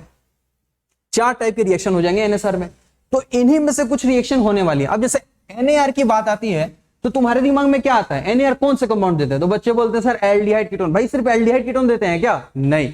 कौन देंगे? जिनके पास पोलर पाई बॉन्ड है वो दे सकते हैं। बट उनके पास लिविंग ग्रुप नहीं होना चाहिए। लिविंग ग्रुप क्या होता है भाई? लिविंग ग्रुप भगोड़ा वही अपने बॉन्डेड पेयर ऑफ इलेक्ट्रॉन को लेके क्या भाग जाए, उसको लिविंग ग्रुप बोलते हैं। जैसे हेलोजन के बारे में देखा होगा, N2 के बारे में जानते होगे, H2O के बारे में जानते होगे। तो पोलर पाई बॉन्ड हो बट लिविंग ग्रुप ना हो तो वो NAR दे सकता है। अगर बात करें NSR की, तो NSR में SN1 SN2 SN1 SN2 देने वाले कौन से कंपाउंड होंगे? जब एल्काइल के साथ कोई लिविंग ग्रुप है तो वो दे सकता है। जैसे एल्काइल हैलाइड दे सकता है, एल्कोहल दे सकता है, ईथर दे सकता है, अमाइन दे सकता है। अब आपके दिमाग में आएगा सर आप झूठ बोल रहे हो, ये तो ठीक है OH गुड लिविंग ग्रुप थोड़ी ना है। अब एक गुड लिविंग ग्रुप है या नहीं, लेकिन लिविंग ग्रुप तो है। इसको अच्छा लिविंग ग्रुप बना नहीं लेंगे क्या? बोलेंगे जा भाई H+ के साथ रिएक्शन कर ले, लुईस एसिड दे देंगे, उसको बना देगा गुड लिविंग ग्रुप। समझ में आई बात? एल्काइल के साथ अगर लिविंग ग्रुप है तो क्या समझेंगे? SN1 SN2 हो सकता है, इट डिपेंड्स कि कौन सा न्यूक्लियोफाइल है। अब ये SNAR कौन देता है? एराइल हैलाइड, जिसे हम लोग हेलो एरिन्स भी बोलते हैं। समझ में आई बात? और ये SNA कौन देता है? जो एसाइल के साथ अगर लिविंग ग्रुप हो तो ये SNA देगा। एसाइल क्या होता है भाई? RCO, पोलर पाई बॉन्ड के साथ लिविंग ग्रुप होना चाहिए, तो वो SNA दे सकता है। समझ में आ रही बात ये? तो अगर मुझे पोलर पाई बॉन्ड दिखता और लिविंग ग्रुप नहीं होता तो मैं NAR के रेट के बारे में बात करता। अगर मुझे एल्काइल हैलाइड, अल्कोहल, ईथर या अमाइन दिखता तो मैं NSR की सोचता। अगर एराइल हैलाइड होता तो मैं SNAR के बारे में सोचता। अगर मुझे एसाइल के साथ लिविंग ग्रुप आता तो मैं SNAE के बारे में सोचता। अब जरा तुम सोचो जरा कि किसकी बातें हो रही है। क्या यहां एल्डिहाइड है, कीटोन है, क्या यहां एल्कोहल है, ईथर है, एल्काइल हैलाइड है, या एसिड डेरिवेटिव है? तो आपको दिखेगा कि सर ये तो हैलाइड्स की ओर है। यहां पर देखो तो alkyl halide, alkyl halide, alkyl halide, और ये वाला जो भाई साहब ब्रोमीन है ये तो डायरेक्टली बेंजीन से जुड़े हुए हैं। ये बोल रहे हैं I am hello arenes, bromobenzene है, जिसमें इसका जो लोन पेयर है वो किसमें इन्वॉल्व है? रेजोनेंस में। रेजोनेंस में इन्वॉल्व होने के कारण कार्बन ब्रोमीन में partial double bond character develop हो जाएगा और उसके जो बीच में जो बॉन्ड है वो स्ट्रांग बन जाएगा, तो टूटने की टेंडेंसी कम, मतलब भागने की ब्रोमीन की टेंडेंसी क्या हो गई? कम। तो सब्स्टिट्यूशन रिएक्शन देने की टेंडेंसी भी क्या हो गई? कम। तो अगर आपके सामने एल्काइल हैलाइड और एराइल हैलाइड आता है तो एल्काइल हैलाइड की रिएक्टिविटी एराइल हैलाइड से ज्यादा होगी। मतलब भाई 2, 3, 4 पहले होना चाहिए, 2, 3, 4 पहले होना चाहिए, 2, 3, 4 पहले होना चाहिए, 2, 3, 4 पहले होना चाहिए, 2, 3, 4 पहले नहीं है, हटाओ इसको, तो हटा दिया। अब बात आती है सर एक बात बताओ, एल्काइल हैलाइड है तो 2 रिएक्शन हो सकती है। सर यहाँ SN1 भी है, SN2 भी है। आपको कैसे पता है SN1 है कि SN2? लिखना बोल रहा है ना H2O जल। कैसा न्यूक्लियोफाइल है? वीक न्यूक्लियोफाइल है। क्या बोलेगा? अपन तो SN1 करेगा, SN2 नहीं करेगा। तो SN1 के अकॉर्डिंग देख लेंगे। और SN1 में इन जनरल क्या करते हैं? इंटरमीडिएट बना लेते हैं। बनाओ इंटरमीडिएट, इसको हटाएंगे, ब्रोमीन को बोलेंगे भाई भागो तुम अपने इलेक्ट्रॉन को लेके, यहाँ पे पॉजिटिव बन जाएगा, इसको हटा के पॉजिटिव लगा देंगे, इसको भी हटा के पॉजिटिव लगा देंगे। कार्बोटाइन, तो GOC1 का क्वेश्चन बन गया ना, लगाओ। कार्बोटाइन बन गया, रेजोनेंस है, हाँ है भाई, रेजोनेंस है, हाँ है भाई, रेजोनेंस है ना भाई, तो बोलेंगे तुम निकलो, तुम दोनों आ गया। तो 2 और 3 को पहले बुला लेंगे। कहाँ है 2, 3 भाई? 2, 3 पहले इसमें है, इसमें तो है नहीं, इसमें भी नहीं है, आंसर ये हो गया। पहले 3 देन 2 देन 4 उसके बाद 1, मतलब तुम्हें कंपैरिजन भी नहीं करना पड़ा। तो ऐसे क्या है, ऑप्शन एलिमिनेट करोगे ना तो तुम्हारे पास क्या होगा, जो आंसर तुम्हारे पास आ रहा है वो एकदम सॉलिड सही आ रहा होगा। लेकिन तुम पूरा बना के देखो, नहीं हम तो भाई बना के ही रहेंगे, तो भाई 1-2 मिनट तुम्हारे वेस्ट हो जाएंगे, वो कहीं और यूज कर लेना, ठीक है। तो इस तरीके से आपको स्टेप बाय स्टेप सॉल्व करने हैं। तो बस यहाँ पे मेरा समझाने का मोटो ये था बेटा कि अगर आपको न्यूक्लियोफाइल दिखेगा तो आपको ये सब सोचना है। अगर एल्डिहाइड कीटोन होता तो हम NAR सोचते हैं और NAR की रिएक्टिविटी जैसे पढ़े उसके अकॉर्डिंग आंसर देते हैं। अगर सिर्फ एराइल हैलाइड रहता तो SNAR के बेसिस पे देते, जिसमें इंटरमीडिएट कार्बन आयन बनता है। समझ में आई बात? अब एक बात जरूर ध्यान रखें, एल्काइल हैलाइड एराइल हैलाइड में रिएक्टिविटी एल्काइल हैलाइड की ज्यादा क्यों है बता रखा है। एनसीईआरटी के 3 पॉइंट्स लिखे हैं, बढ़िया से पढ़ भी लेना। एक तो पार्शियल डबल बॉन्ड हो गया, SN2 क्यों नहीं देता है? क्योंकि न्यूक्लियोफाइल बैक साइड से आएगा तो बेंजीन के पाई इलेक्ट्रॉन्स रिपेल करेगा। SN1 क्यों नहीं देता है? फिनाइल केटाइन बनेगा, डबल बॉन्ड पे पॉजिटिव, अनस्टेबल है, बनना ही नहीं चाहेगा। और एक पार्शियल डबल बॉन्ड कैरेक्टर, समझ में आई बात?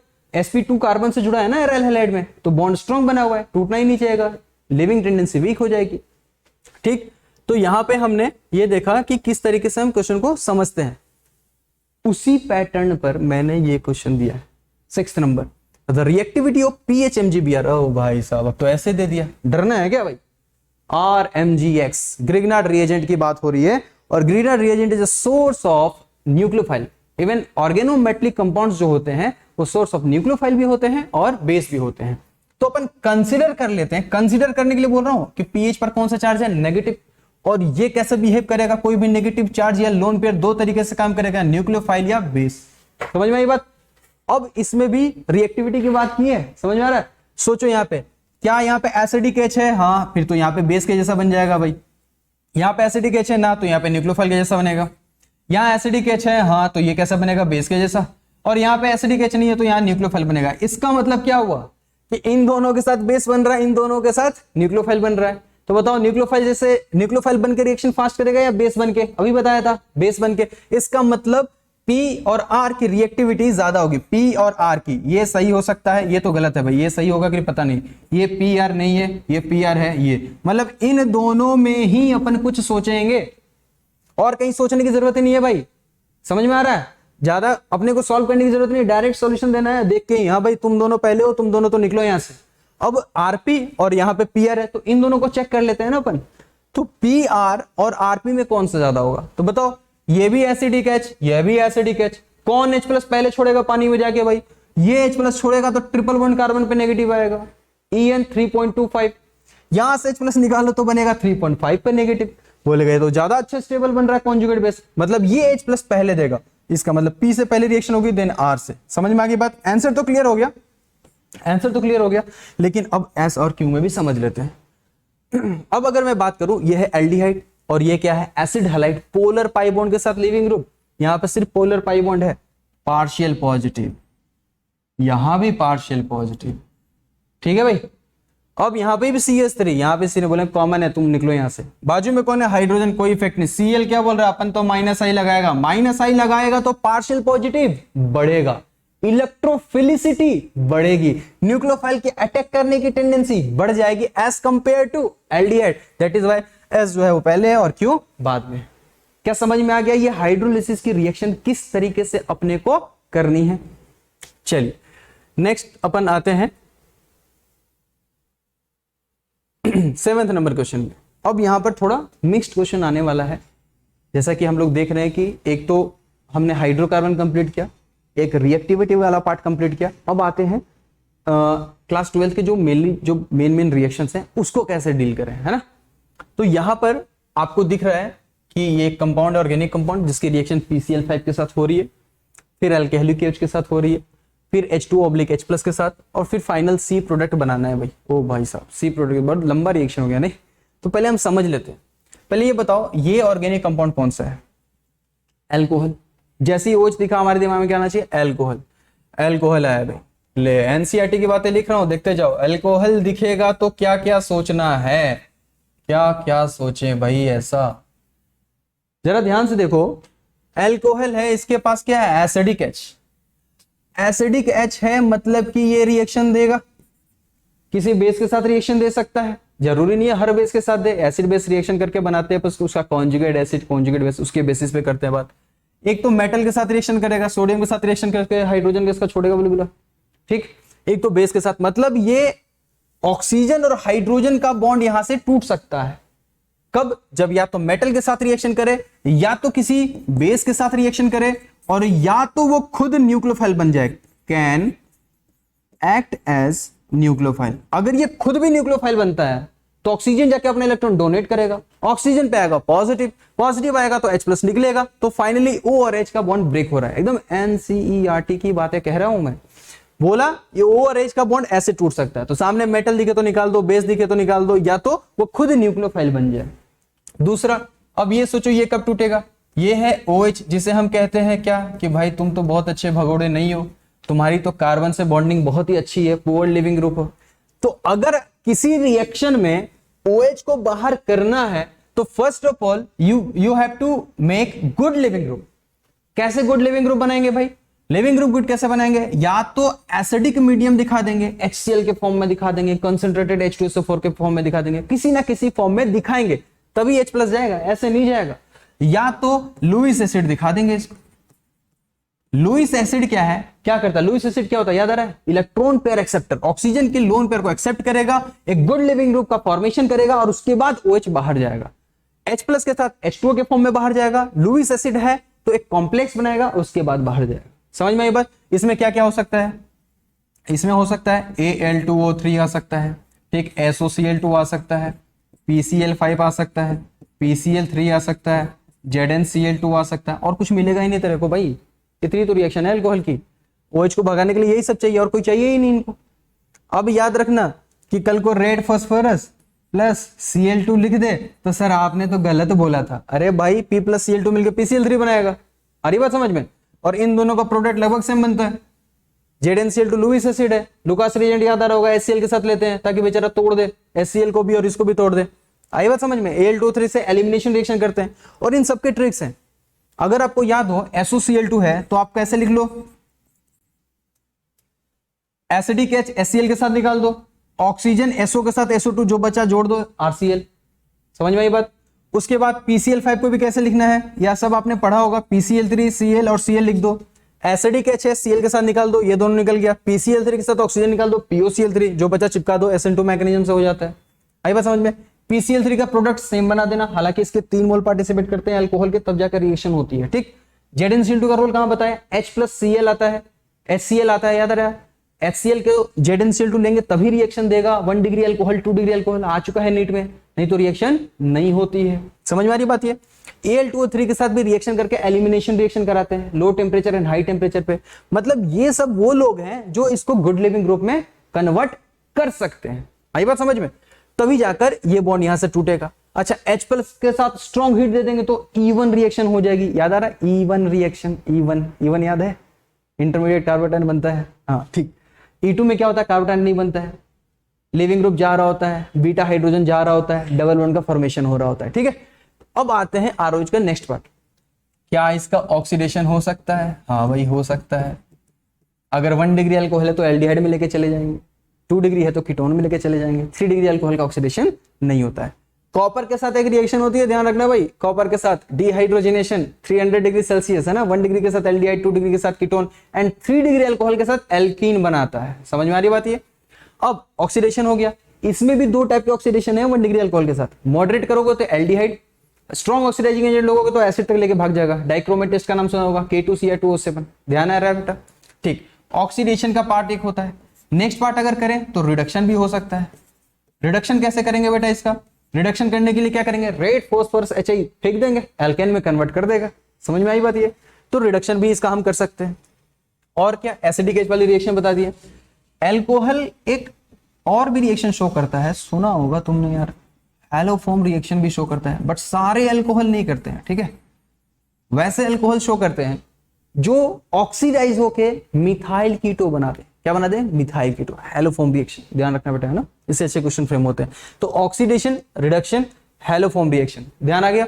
तो ये सब इनके रिएक्शन के मेन पार्ट है। और एक पार्ट इससे क्वेश्चन पूछा जा सकता है, practical organic chemistry, Lucas reagent कैसे आइडेंटिफाई करते हैं? K2Cr2O7, ध्यान रखना। अच्छा, लुकास रिएजेंट से 1 डिग्री 2 डिग्री 3 डिग्री अल्कोहल को डिस्टिंग्विश कर सकते हैं, लेकिन 1 डिग्री 2 डिग्री 3 डिग्री से ज्यादा दिमाग में क्या रखना है? कार्बोडाइन की स्टेबिलिटी के बेसिस पे बात हो रही है ना, टर्बिडिटी उसी के तो आधार पे मिल रही है। जैसे अगर मान लो बेटा ये मेरे पास आ गया अल्कोहल, अब ये अल्कोहल तो 1 डिग्री है, अब बच्चा रट रखा है कि नहीं सर 1 डिग्री तो सर 30 मिनट में ऊपर से हीट करेंगे तभी टर्बिडिटी मिलेगी, बट ये तो 3 डिग्री से भी फास्ट देगा। क्यों? क्योंकि इसमें OH जब जाएगा तो बनने वाला कार्बोडाइन क्या होगा? स्टेबल। आ रही बात समझ में? तो कार्बोकेटाइन मेन मुद्दा है ना। 1 degree 2 degree 3 degree in general बोल देते हैं एल्काइल अल्कोहल के साथ, है ना बेटा। तो ये हम लोग देख चुके हैं अल्कोहल। और एक होता है विक्टर मेयर टेस्ट, 3 अल्कोहल के टेस्ट होते हैं। बाकी ये सारी चीजें मैंने आपको यहाँ पे बता दी। अल्कोहल की रिएक्शन कंप्लीट हुई। अब अल्कोहल के बाद आता है अल्काइल हैलाइड, है ना। अल्काइल हैलाइड को जरा सोच लेते हैं एक बार, कैसे अल्काइल हैलाइड आएगा तो कैसे सोचेंगे? अच्छा, दिमाग में जा रहा है क्या जो मैंने बोला? ऑर्गेनिक कंपाउंड क्या दिखेगा तो क्या सोचना है, मैं वो बता रहा हूं आपको, है ना। यहां पर अगर बात करें अल्काइल हैलाइड, अगर अल्काइल के साथ लिविंग ग्रुप है तो सबसे पहले NSR की बात कर सकते हैं। लिविंग ग्रुप आते ही NSR हो सकता है, बट NSR में या तो ये SN1 देगा या तो SN2 देगा, 2 ही चीजें दे सकता है। SNAR तो एराइल हैलाइड देता है। अब SN1 SN2 के बाद अगर SN1 है तो E1 भी सोचेंगे, SN2 है तो E2 भी सोचेंगे। स्टेरिक हिंड्रेंस बढ़ता है तो एलिमिनेशन की ओर फेवर करने लगता है। वीक बेस के साथ स्ट्रॉन्ग हिट कर दो तो E1 की ओर फेवर करता है। समझ में आई बात? तो सबसे पहले रिएक्शन तो हमारे दिमाग में NSR और एलिमिनेशन आनी चाहिए, ठीक। उसके बाद क्या आनी चाहिए भाई? इसके बाद क्या रिडक्शन हो सकता है? हाँ भाई, करा देंगे रिडक्शन। रेड फास्फोरस HI के साथ फेंक दो, एल्केन बन जाएगा। नहीं समझे? इसमें रिडक्शन का एक और बात ध्यान रखना, एक तो मैंने बताया रेड फास्फोरस HI, एक और होता है बेटा मेटल के साथ एसिडिक मीडियम, है ना। मेटल के साथ जब एसिडिक मीडियम दिखे ना, दिमाग में समझना वो रिडक्शन की बातें चल रही हैं, चाहे वो नाइट्रोबेंजीन से अपन एनिलीन बनाते हैं SN+HCl से। मेटल के साथ एसिडिक मीडियम दिखे तो आप रिडक्शन सोच सकते हो, ठीक है। तो रेड फास्फोरस के साथ क्या हो गया बेटा? HI reduction. और एक ये वाला पार्ट आपके एग्जाम में पहले भी आ चुका है। रिडक्शन के बाद और क्या सोच सकते हैं? ऑक्सीडेशन क्या सोचेंगे? OH लगा रहे हैं तो एक तरीके से ऑक्सीडेशन बोल सकते हैं, NSR का ही पार्ट आ जाता है, उसको तो खत्म करते हैं। रिडक्शन के बाद मेटल के नाम पर रिएक्शन याद रखना है बेटा, मेटल के नाम पे। एल्काइल हैलाइड ने सोडियम को देखा तो कौन सी रिएक्शन हुई? याद आ रहा क्या? Words reaction. वर्ड्स रिएक्शन क्या होता था? जिसमें सोडियम को लेते थे, जो भी अल्काइल हैलाइड है X को हटाइए, रेडिकल बनाइए और दोनों रेडिकल को चिपका दीजिए। याद आ रहा है बेटा? तो वर्ड्स रिएक्शन वो हो गया, जिसमें हायर अल्केन का फॉर्मेशन करते हैं। तो दो ऐसे रिएक्शन है जितने कार्बन लेते हैं उसको डबल करने का काम करता है, एक तो वर्ड्स रिएक्शन और एक एल्डोल रिएक्शन। एल्डोल याद आ रहा है? उसमें एल्डिहाइड के कार्बन को डबल किया जाता है बीटा हाइड्रोक्सी कार्बोनिल कंपाउंड बना के, और इसमें एल्काइल हैलाइड में सोडियम को लेके जितने भी अल्काइल हैं उसको डबल कर दिया जाता है, ठीक है। वर्ड्स रिएक्शन हो गया। उसके बाद अगर बात करें मैग्नीशियम लेंगे तो ये बना देगा ग्रिग्नार्ड रिएजेंट। क्या बना देगा बेटा? Grignard reagent. देखो मेटल के नाम पर रिएक्शन याद कर रहा हूं, ठीक। उसके बाद अगर कॉपर लिथियम को साथ में देख लेना तो याद आना चाहिए कोरे का, कोरे हाउस सिंथेसिस। याद आ रहा है बेटा? और अगर इसने जिंक को देख लिया तो फ्रैंकलिन रिएजेंट याद आनी चाहिए आपको। देखो एल्काइल हैलाइड ने मेटल को देखा, उसके बेसिस पे चार रिएक्शन के नाम, देखो नाम याद रखना बहुत जरूरी है, इसीलिए मैंने पहले क्या समझाया था आपको याद करो। RF को बनाने वाला बेस्ट मेथड से स्वार्ट्स, RCl को डार्जन, RBr को हंसडिकर और RI को फिंकलस्टाइन।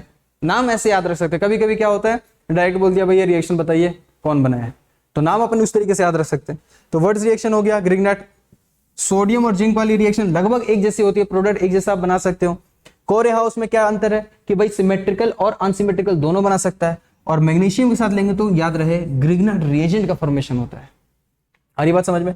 तो मेटल के नाम पे रिएक्शन हो गई, रिडक्शन हो गया, NSR हो गया। तो ये एल्काइल हैलाइड के इनके मेन रिएक्शंस थे। क्या समझ में आ गई बात? तो अल्कोहल हो गया, एल्काइल हैलाइड हो गया, एंड लास्ट वन इज बेटा ईथर की बात बता रहा हूं, ध्यान से सुनना।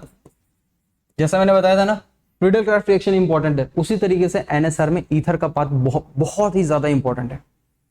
ईथर को बनाने वाला कौन है जो आपके कॉपी में ज्यादा से ज्यादा दिखेगा? प्रिपरेशन की बात करें तो विलियमसन ईथर सिंथेसिस। याद आ रहा है क्या? विलियमसन ने बनाया। कैसे बनाया? एल्काइल हैलाइड को लिया, सोडियम एल्कोक्साइड को लिया और SN2 रिएक्शन से ईथर बनाया, जिसमें सिमेट्रिकल अनसिमेट्रिकल दोनों बना सकते हैं। कुछ दिक्कतें हैं बेचारे में, क्योंकि SN2 करना है तो एल्काइल हैलाइड ऐसा लो जिसमें स्टेरिक हिंड्रेंस कम हो, साथ ही साथ अपने को न्यूक्लियोफाइल भी ऐसा लेना है जो कम बल की नेचर का हो। ज्यादा बल की ले लोगे तो भाई बेस बन जाएगा, है ना, और वहां पे वो क्या कर देगा, स्टेरिक हिंड्रेंस बढ़ने से एल्कीन का फॉर्मेशन कर देगा।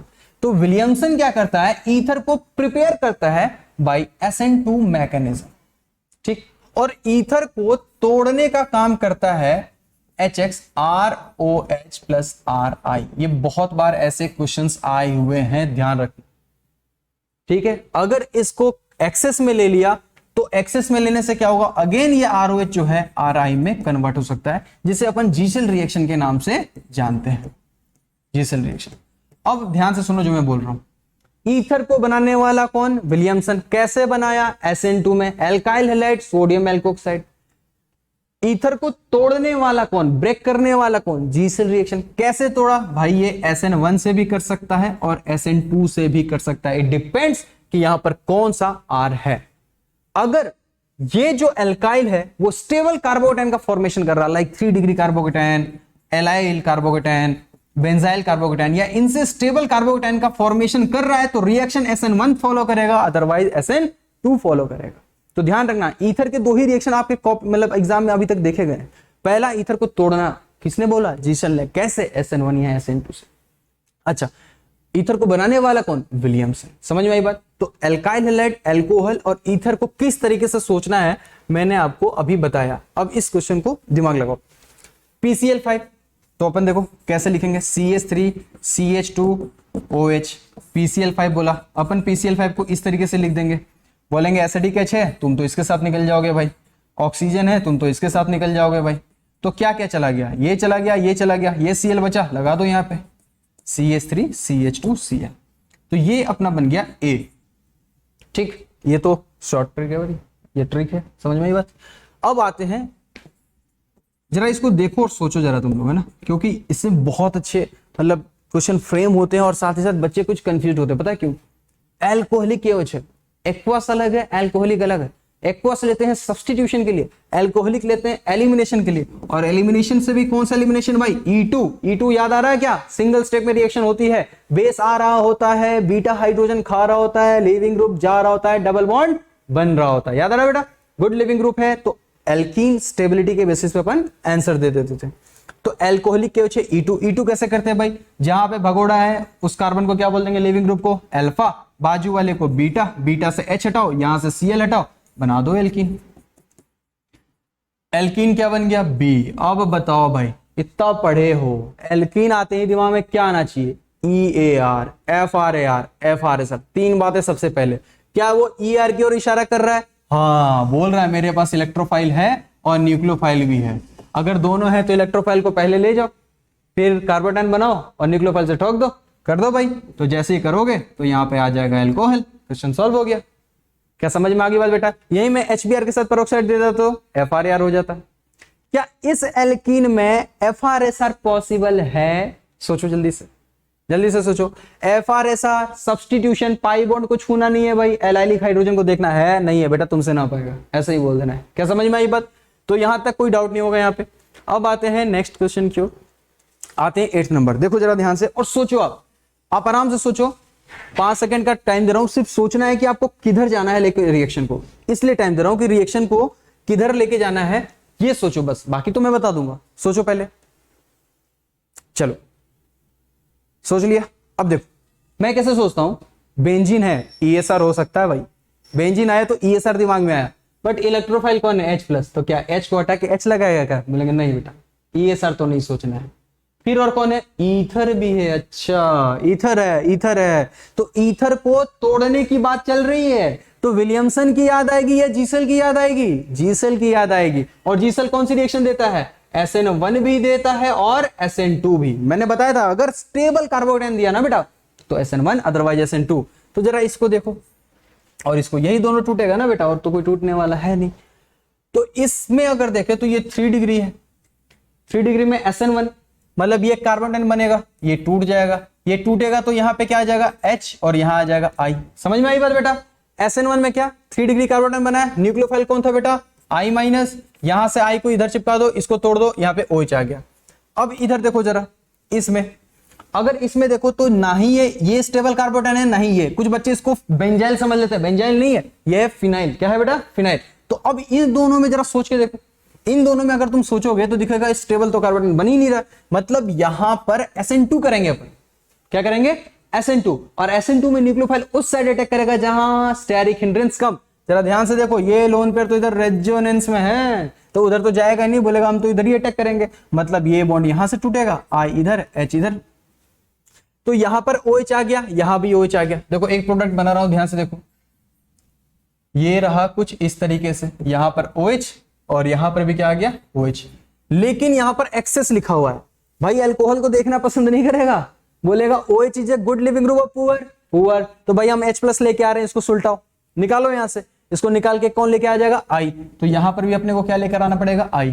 क्या इस ऑक्सीजन को भी सुलटा सकता है? H+ आएगा, बोलेगा भाई चलो गुड लिविंग ग्रुप बना के लेके जा रहे हैं, चलो हमारे साथ, बोलेगा नहीं हो पाएगा तुमसे। क्यों? मैं रेजोनेंस में हूं, और रेजोनेंस में होने के कारण मेरा बॉन्ड जो है काफी स्ट्रांग है, तो हम गुड लिविंग ग्रुप नहीं है, तुम मेरे से छेड़छाड़ ना करो। मतलब यहां तो OH रहेगा बट यहां I चला जाएगा। समझ में आ गई बात बेटा? तो आंसर अगर देखा जाए तो यहां पर आराम से अपने को ये दिख रहा है, बट इतना टाइम लगेगा क्या यार इस क्वेश्चन को सॉल्व करने में?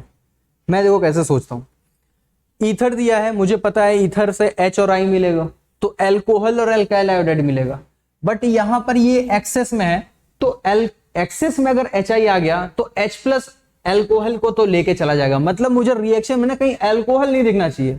तो यहाँ एल्कोहल दिखा, बोले बेटा तुमसे तो नहीं, तुमको तो वो H प्लस लेके दोबारा चला जाएगा। भाई तुमसे भी नहीं हो सकता, डायरेक्ट बोलेंगे भाई एल्कोहल तो दिखना नहीं चाहिए इधर। हाँ तुम ठीक हो, लेकिन तुम कैसे जा सकते हो, क्योंकि तुम्हारा जो ऑक्सीजन का लोन पेयर है वो किसमें है, रेजोनेंस में। इस ऑक्सीजन को ये बोलेंगे ना तुम एल्कोहल नहीं हो, तुम फिनोल हो। और फिनोल अगर हो तुम, तो तुम अपने कार्बन ऑक्सीजन के बॉन्ड को आसानी से तोड़ नहीं सकते। तो तुम यहाँ पर आयोडीन तो आ ही नहीं सकते, गलत। यहाँ पर आई है, यहाँ पे छुआ नहीं, आंसर सही। तो 10 सेकंड के अंदर इस क्वेश्चन को सॉल्व करना था, लेकिन अगर अपन सॉल्व करने लगे तो टाइम ज्यादा लग जाएगा। ठीक है बेटा, चलिए नेक्स्ट आते हैं 9th क्वेश्चन की ओर। हमारे पास आ गया है फिनोल, ये है फिनोल। अब मैं आपसे जानना चाह रहा हूं कि अगर आपने फिनोल को देखा तो आपके दिमाग में क्या क्या आया। देखो अब तो रिवीजन हो रहा है, जितना भी समझाया मैंने, क्या क्या सोचोगे जरा बताओ जल्दी से। फिनोल आया तो आपको क्या बोलना चाहिए, सर अगर कोई इलेक्ट्रोफाइल दिखेगा तो सबसे पहले तो ESR सोच लेंगे। सही बात है, लेकिन इलेक्ट्रोफाइल दिखना भी चाहिए। उसके बाद आप क्या बोलोगे, सर एसिडिक H है तो सर एसिड बेस रिएक्शन भी हो सकता है। ध्यान रहे एक क्वेश्चन आता है सोडियम बाइकार्बोनेट का, क्या ये रिएक्शन कर सकता है Na प्लस SCO3 माइनस? ये रिएक्शन नहीं कर पाएगा। क्यों? क्योंकि जब ये रिएक्शन करेगा तो इसके H को खाएगा, H2CO3 बनाएगा जो कि स्ट्रॉन्गर एसिड है as compare to phenol, reaction backward चली जाएगी। आई बात समझ में? ये कार्बोक्सिलिक एसिड के साथ रिएक्शन कर सकता है, ठीक, लेकिन NaOH के साथ कर सकता है, NaNH2 के साथ कर सकता है, और भी बेस के साथ ये रिएक्शन कर सकता है। एसिडिक H के कारण रिएक्शन हो सकती है। Next, phenol act as nucleophile. समझ में आ रही बात है? ऑक्सीजन के पास लोन पेयर है तो हो सकता है ये खुद जाके किसी को अपना इलेक्ट्रॉन डोनेट करे तो भी यहां पे ऑक्सीजन हाइड्रोजन का बॉन्ड टूट जाए। तो 3 बातें, सबसे पहले इलेक्ट्रोफाइल ये sir, then acidic H, phenol act as a nucleophile. Next जो मैं आपको बताने जा रहा हूं, सोचो क्या होगा, ऑक्सीडेशन, बेंजोक्विनोन बनता है एक जगह। फिर क्या हो सकता है, रिडक्शन। रिडक्शन में देखो एक तो पाई बॉन्ड को हटा दो H2PD से तो साइक्लोहेक्सेनॉल बन जाएगा। एक और है बेटा कि जिंक को दिखा दो, तो जिंक को दिखा दोगे तो डीऑक्सीजनेशन हो जाएगा। ZNO, जिंक की एफिनिटी ऑक्सीजन ज्यादा होती है तो ये फिनोलिक ऑक्सीजन को खींच के बाहर निकालेगा और उसके साथ वहां पे बेंजीन का फॉर्मेशन कर देगा। क्या समझ में आई बात? फिर H2PD भी दिखा सकते हैं अपन, ठीक। तो यही सारी चीजें हैं। एक तो ESR हो गई, एसिडिक H है, phenol act as a nucleophile, oxidation and reduction. बाकी इसके प्रैक्टिकल ऑर्गेनिक केमिस्ट्री से रिलेटेड बातें आती हैं कि ये कौन कौन सी रिएक्शन देता है, FeCl3 के साथ वायलेट कलर देता है बेटा, है ना। ये सब बातें आपको यहाँ पे देखनी होंगी। तो चलिए अब उस क्वेश्चन की ओर आते हैं। फिनोल के साथ जिंक डस्ट आया, हीट दिया तो क्या हो जाएगा बेटा, डीऑक्सीजनेशन। डीऑक्सीजनेशन का मतलब OH को हटाएंगे, O को हटाएंगे, बेंजीन बनाएंगे। मतलब पहला तो A जो बनेगा वो हमारे पास बन जाएगा बेंजीन। ये बेंजीन, ये बेंजीन, ये बेंजीन, इसको बोलेंगे तुम लिख लो। अब तुम्हें खुद सोचना होगा। बेंजीन तुमने देख लिया, बेंजीन आते हैं दिमाग में सबसे पहले क्या सोचना है, ESR। क्या ये इलेक्ट्रोफाइल देने के लिए तैयार है? तो आपको याद आ रहा होगा दिस इज नाइट्रेटिंग मिक्सचर, जो आपको नाइट्रोनियम आयन देता है NO2+, जहां से ESR होगा और ESR होने के बाद यहां पे बन जाएगा नाइट्रोबेंजीन। क्या समझ में आ गई बात? आपके पास नाइट्रोबेंजीन आ चुका है, अगेन ESR दे सकता है, लेकिन यहां पर ध्यान से देखो, this is metal, this is acidic medium, इसका मतलब ये करने वाला है रिडक्शन। और अगर ये रिडक्शन करेगा तो NO2 को NH2 में कन्वर्ट कर देगा और NH2 में कन्वर्ट होते ही एनिलीन का फॉर्मेशन हो जाएगा। तो C जो है वो होगा एनिलीन, ये नाइट्रोबेंजीन, आंसर ये हो गया। क्या समझ में आई बात? क्लियर हुआ बेटा? बट एनिलीन की बहुत इंपॉर्टेंट रिएक्शन याद रखना, डाइजोनियम सॉल्ट वाली, याद है?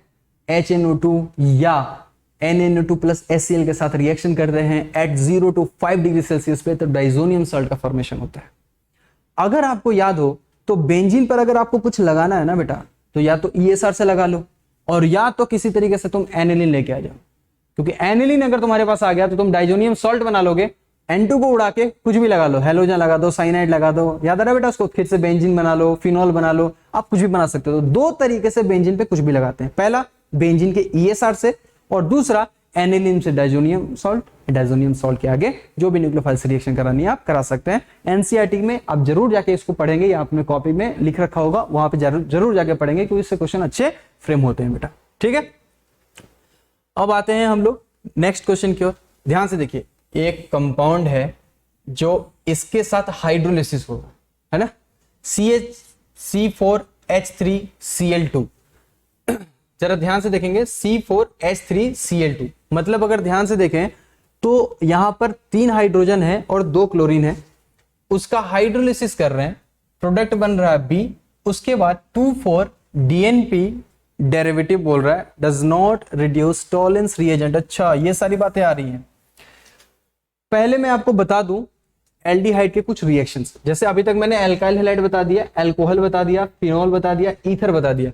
अब आते हैं एल्डिहाइड और कीटोन पे। ध्यान से देखेंगे, अगर आज के बाद हमें एल्डिहाइड और कीटोन दिखते हैं तो हमें क्या सोचना चाहिए? तो सबसे पहली रिएक्शन है वो आती है न्यूक्लियोफिलिक एडिशन रिएक्शन। याद करो, ग्रीनर रिएजेंट अल्कोहल बनाएगा, साइनाइड साइनोहाइड्रिन बनाएगा, याद आ रहा है?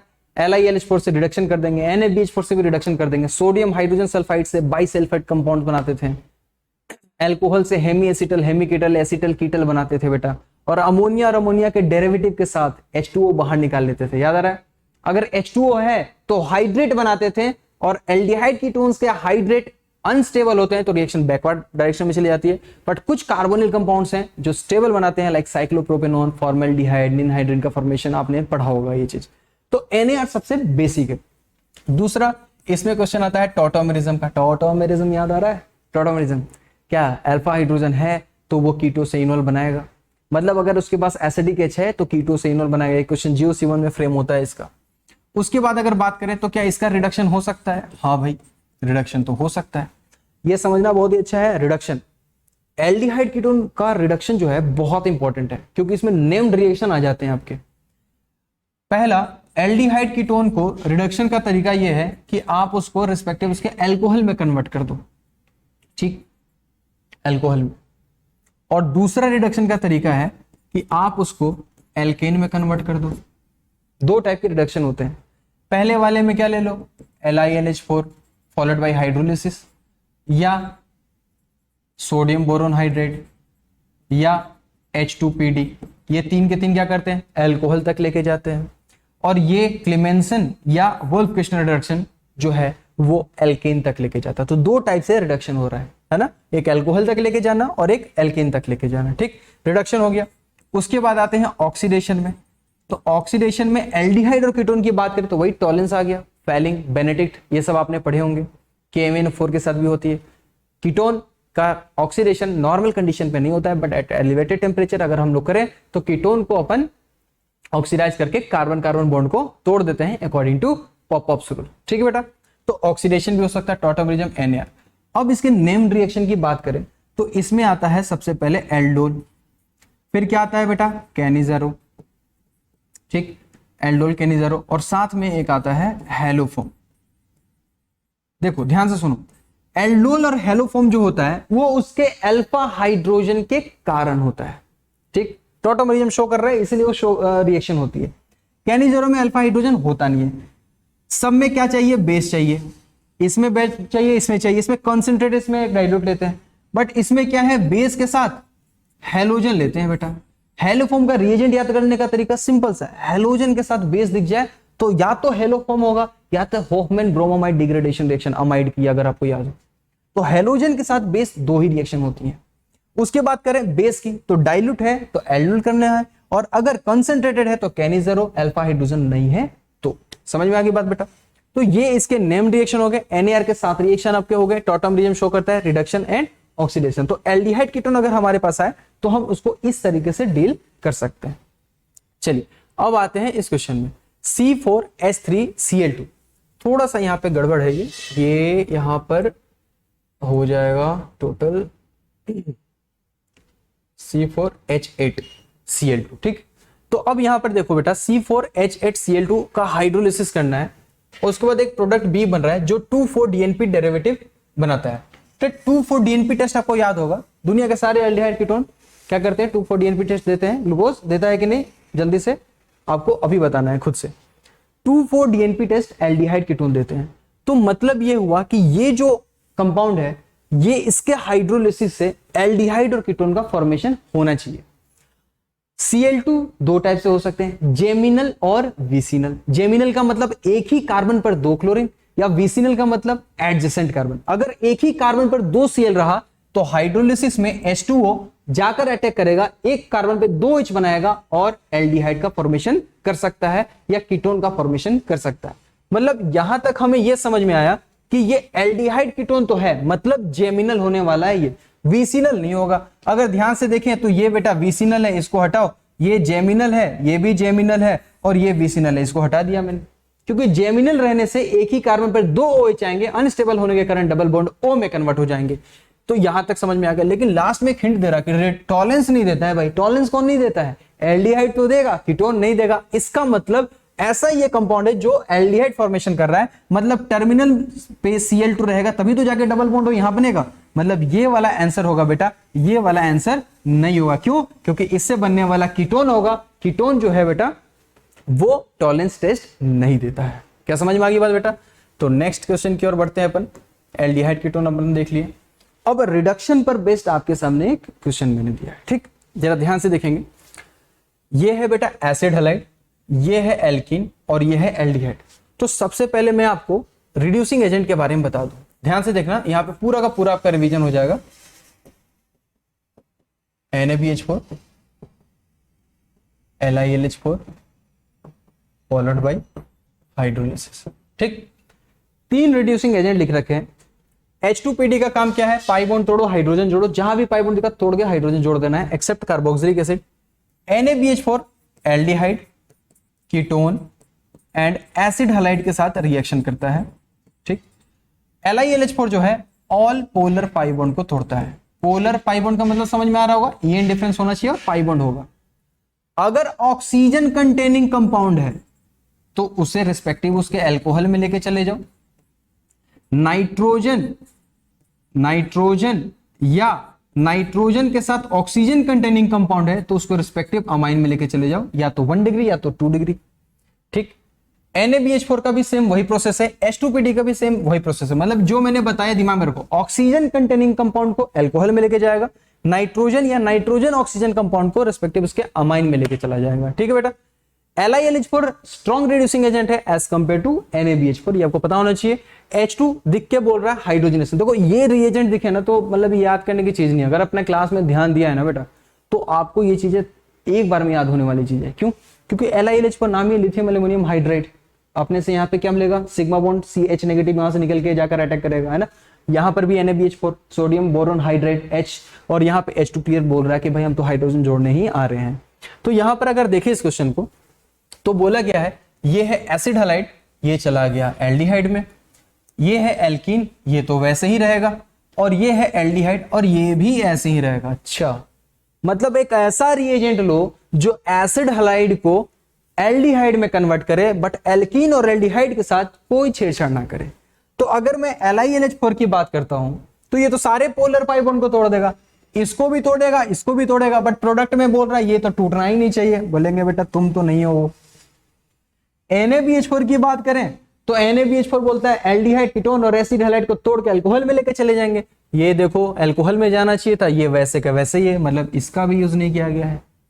H2PD बोलता है मैं तो पाई बॉन्ड को देखना ही नहीं चाहता, जो भी पाई बॉन्ड आएगा उसको तोड़ के साफ कर देंगे और हाइड्रोजन जोड़ देंगे, और यहाँ पे अपने को दिख रहा पाई बॉन्ड अभी भी है, इसका मतलब ये भी नहीं होने वाला। तो भाई कौन होने वाला है? ये देखो जरा, H2 बोल रहा है अपन हाइड्रोजनेशन करेंगे, PD आपको ही पता है क्या कर रहा है, कैटलिस्ट का काम कर रहा है।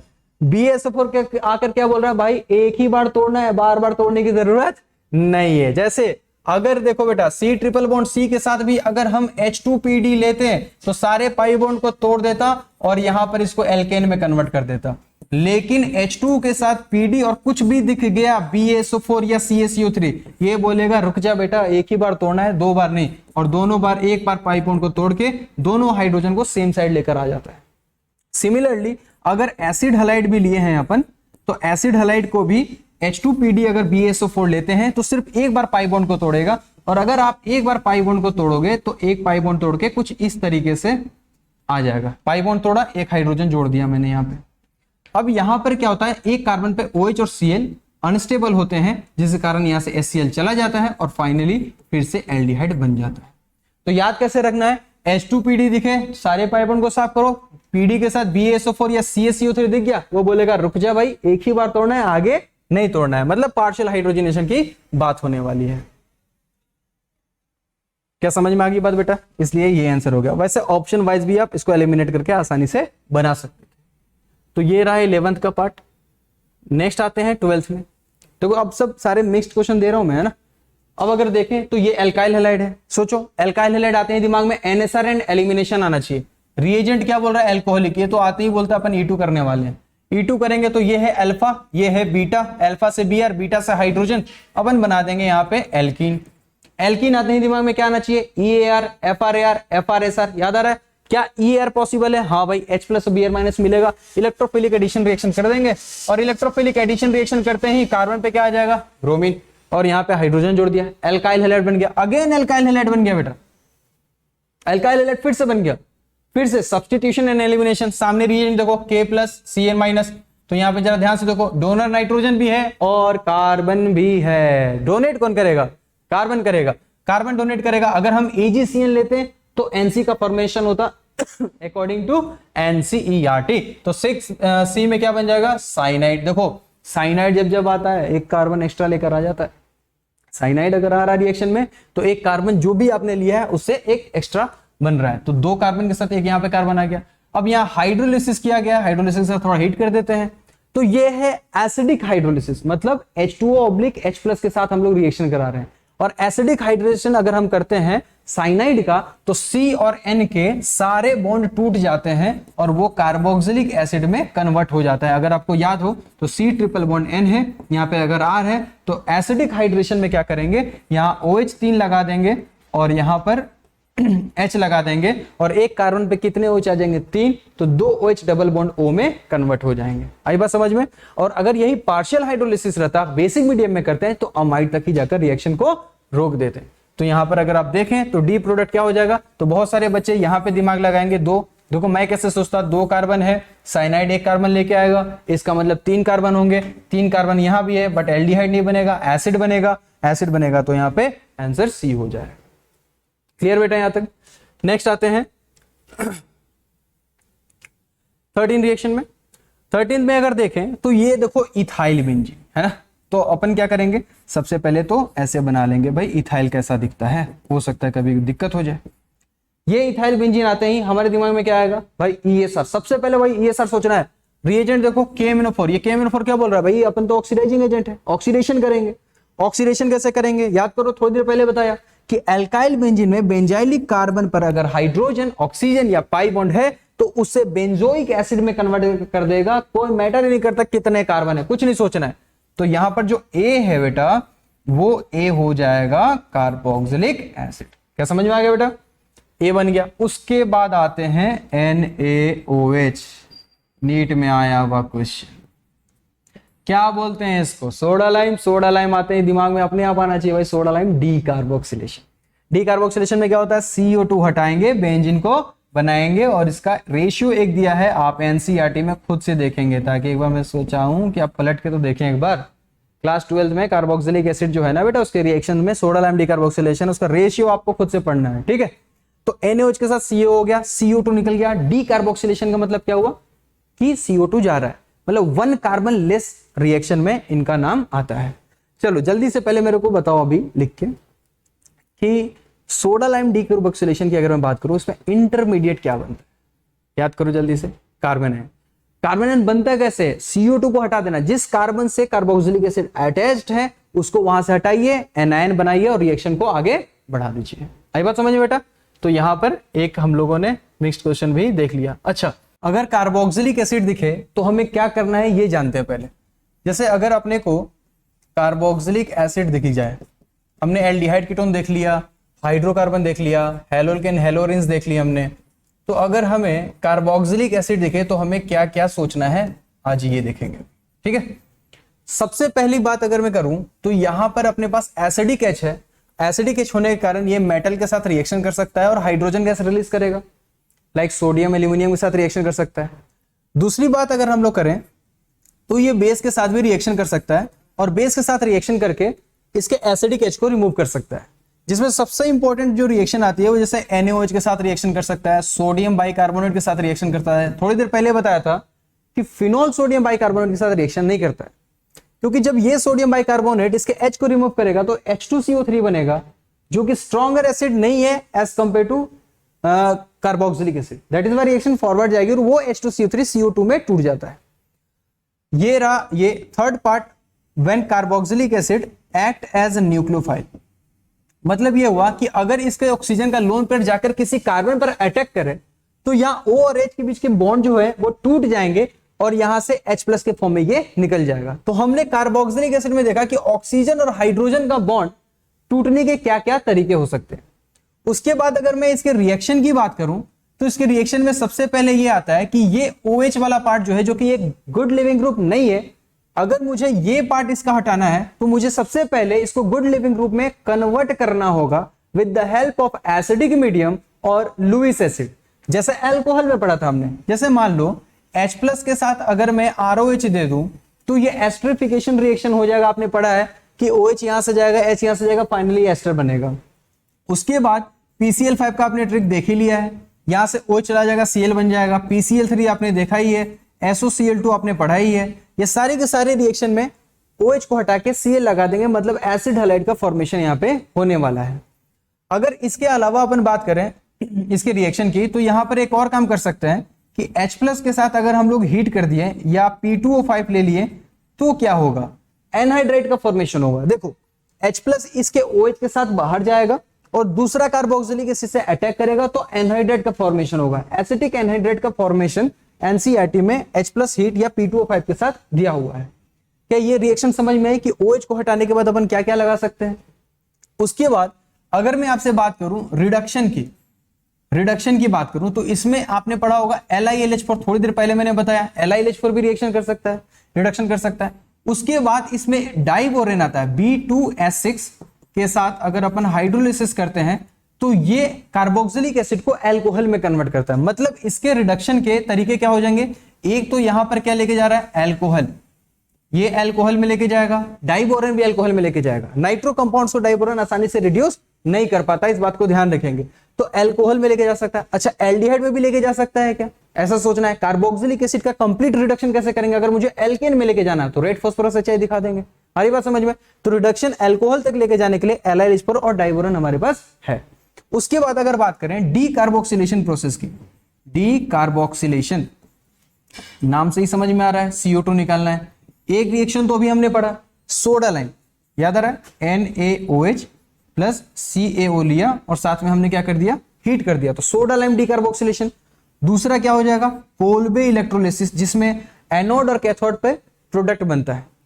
एनोड कैथोड पे तो फिक्स है, H2 के साथ NaOH बनेगा और एनोड पर हाइड्रोकार्बन के साथ CO2 गैस रिलीज होती है। आई बात समझ में बेटा, कोल्बे इलेक्ट्रोलिसिस, जिसमें क्या करते हैं, CO2 को हटा के रेडिकल बनाते हैं और उसके बाद वर्ड्स रिएक्शन जैसा काम कर देना, दूसरे रेडिकल से चिपका देना है। अगर 2 टाइप्स के लेंगे तो टोटल प्रोडक्ट कितने बनेंगे, 3। इंट्रामोलिकुलर कराएंगे तो जनरल रिंग का फॉर्मेशन होता है या पाई बॉन्ड का फॉर्मेशन होता है। आई बात समझ में। और सबसे इंपॉर्टेंट एक रिएक्शन बेटा इसका जो एनसीईआरटी में गिवन है आपके, HVZ रिएक्शन, जिसमें क्या होता है, कार्बोक्सिलिक एसिड के अल्फा हाइड्रोजन को हेलोजन से रिप्लेस करते हैं और इसी से अमीनो एसिड का भी फॉर्मेशन फर्दर अपन कर सकते हैं। तो HVZ रिएक्शन, तो ये कार्बोक्सिलिक एसिड का पार्ट हुआ। एक तो रिडक्शन हो गया, कार्बोक्सिलिक एसिड का फर्दर ऑक्सीडेशन तो होने वाला है नहीं।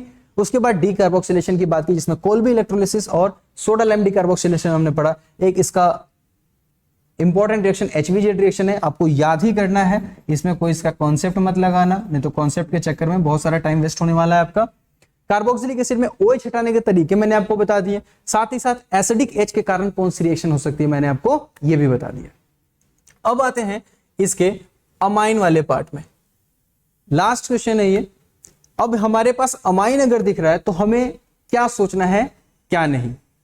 सबसे पहले मैं बता दूं, अगर मुझे अमाइन दिखे तो जो सबसे इसका इंपॉर्टेंट रिएक्शन है, एक है HNO2 के साथ। इसमें इलेक्ट्रोफाइल याद करो क्या मिलता है, इसमें इलेक्ट्रोफाइल मिलता है NO पॉजिटिव, जिसके साथ रिएक्शन होने के बाद फाइनली अल्कोहल बनता है। और ये अल्कोहल प्रिपेयर करने का सही मेथड है भी नहीं, क्योंकि इसमें बाई प्रोडक्ट्स खूब सारे बनते हैं।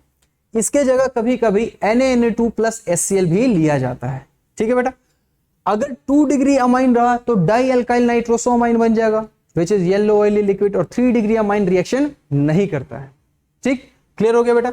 उसके बाद अगर बात करें तो CHCl3 के साथ KOH ले सकते हैं, जिसमें कार्बाइल अमाइन रिएक्शन आ सकती है। आइसोसाइनाइड टेस्ट का नाम सुना होगा, जिसमें इलेक्ट्रोफाइल के फॉर्म में डाइक्लोरोकार्बिन का फॉर्मेशन होता है।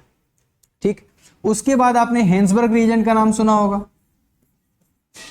हेंसबर्ग रिएजेंट में क्या है, बेंजीन सल्फोनिल क्लोराइड लेंगे, जिसमें 1 डिग्री अमाइन रिएक्शन करने के बाद जो प्रोडक्ट मिलेगा वो NaOH में सॉल्युबल होगा, जबकि 2 डिग्री रिएक्शन नहीं करेगा। और 2 डिग्री रिएक्शन करेगा बट उसके पास एसिडिकेशन ही होगा, और 3 डिग्री रिएक्शन तो देता ही नहीं है। अब नेक्स्ट क्या है कि जो अमाइन है वो कैन एक्ट एज न्यूक्लियोफाइल। जैसा कि हमें पता है कि नाइट्रोजन के पास लोन पेयर है, वो खुद एक न्यूक्लियोफाइल जैसा बिहेव कर सकता है, ये दूसरे पे जाके क्या कर सकता है, अटैक कर सकता है। बट इससे भी ज्यादा इंपॉर्टेंट एक क्वेश्चन है बेसिक स्ट्रेंथ का, अगर आपको याद हो, जिसमें अपन 3 डिग्री 2 डिग्री 1 डिग्री के बेसिस से बात करते हैं, जब मिथाइल और इथाइल लेते हैं।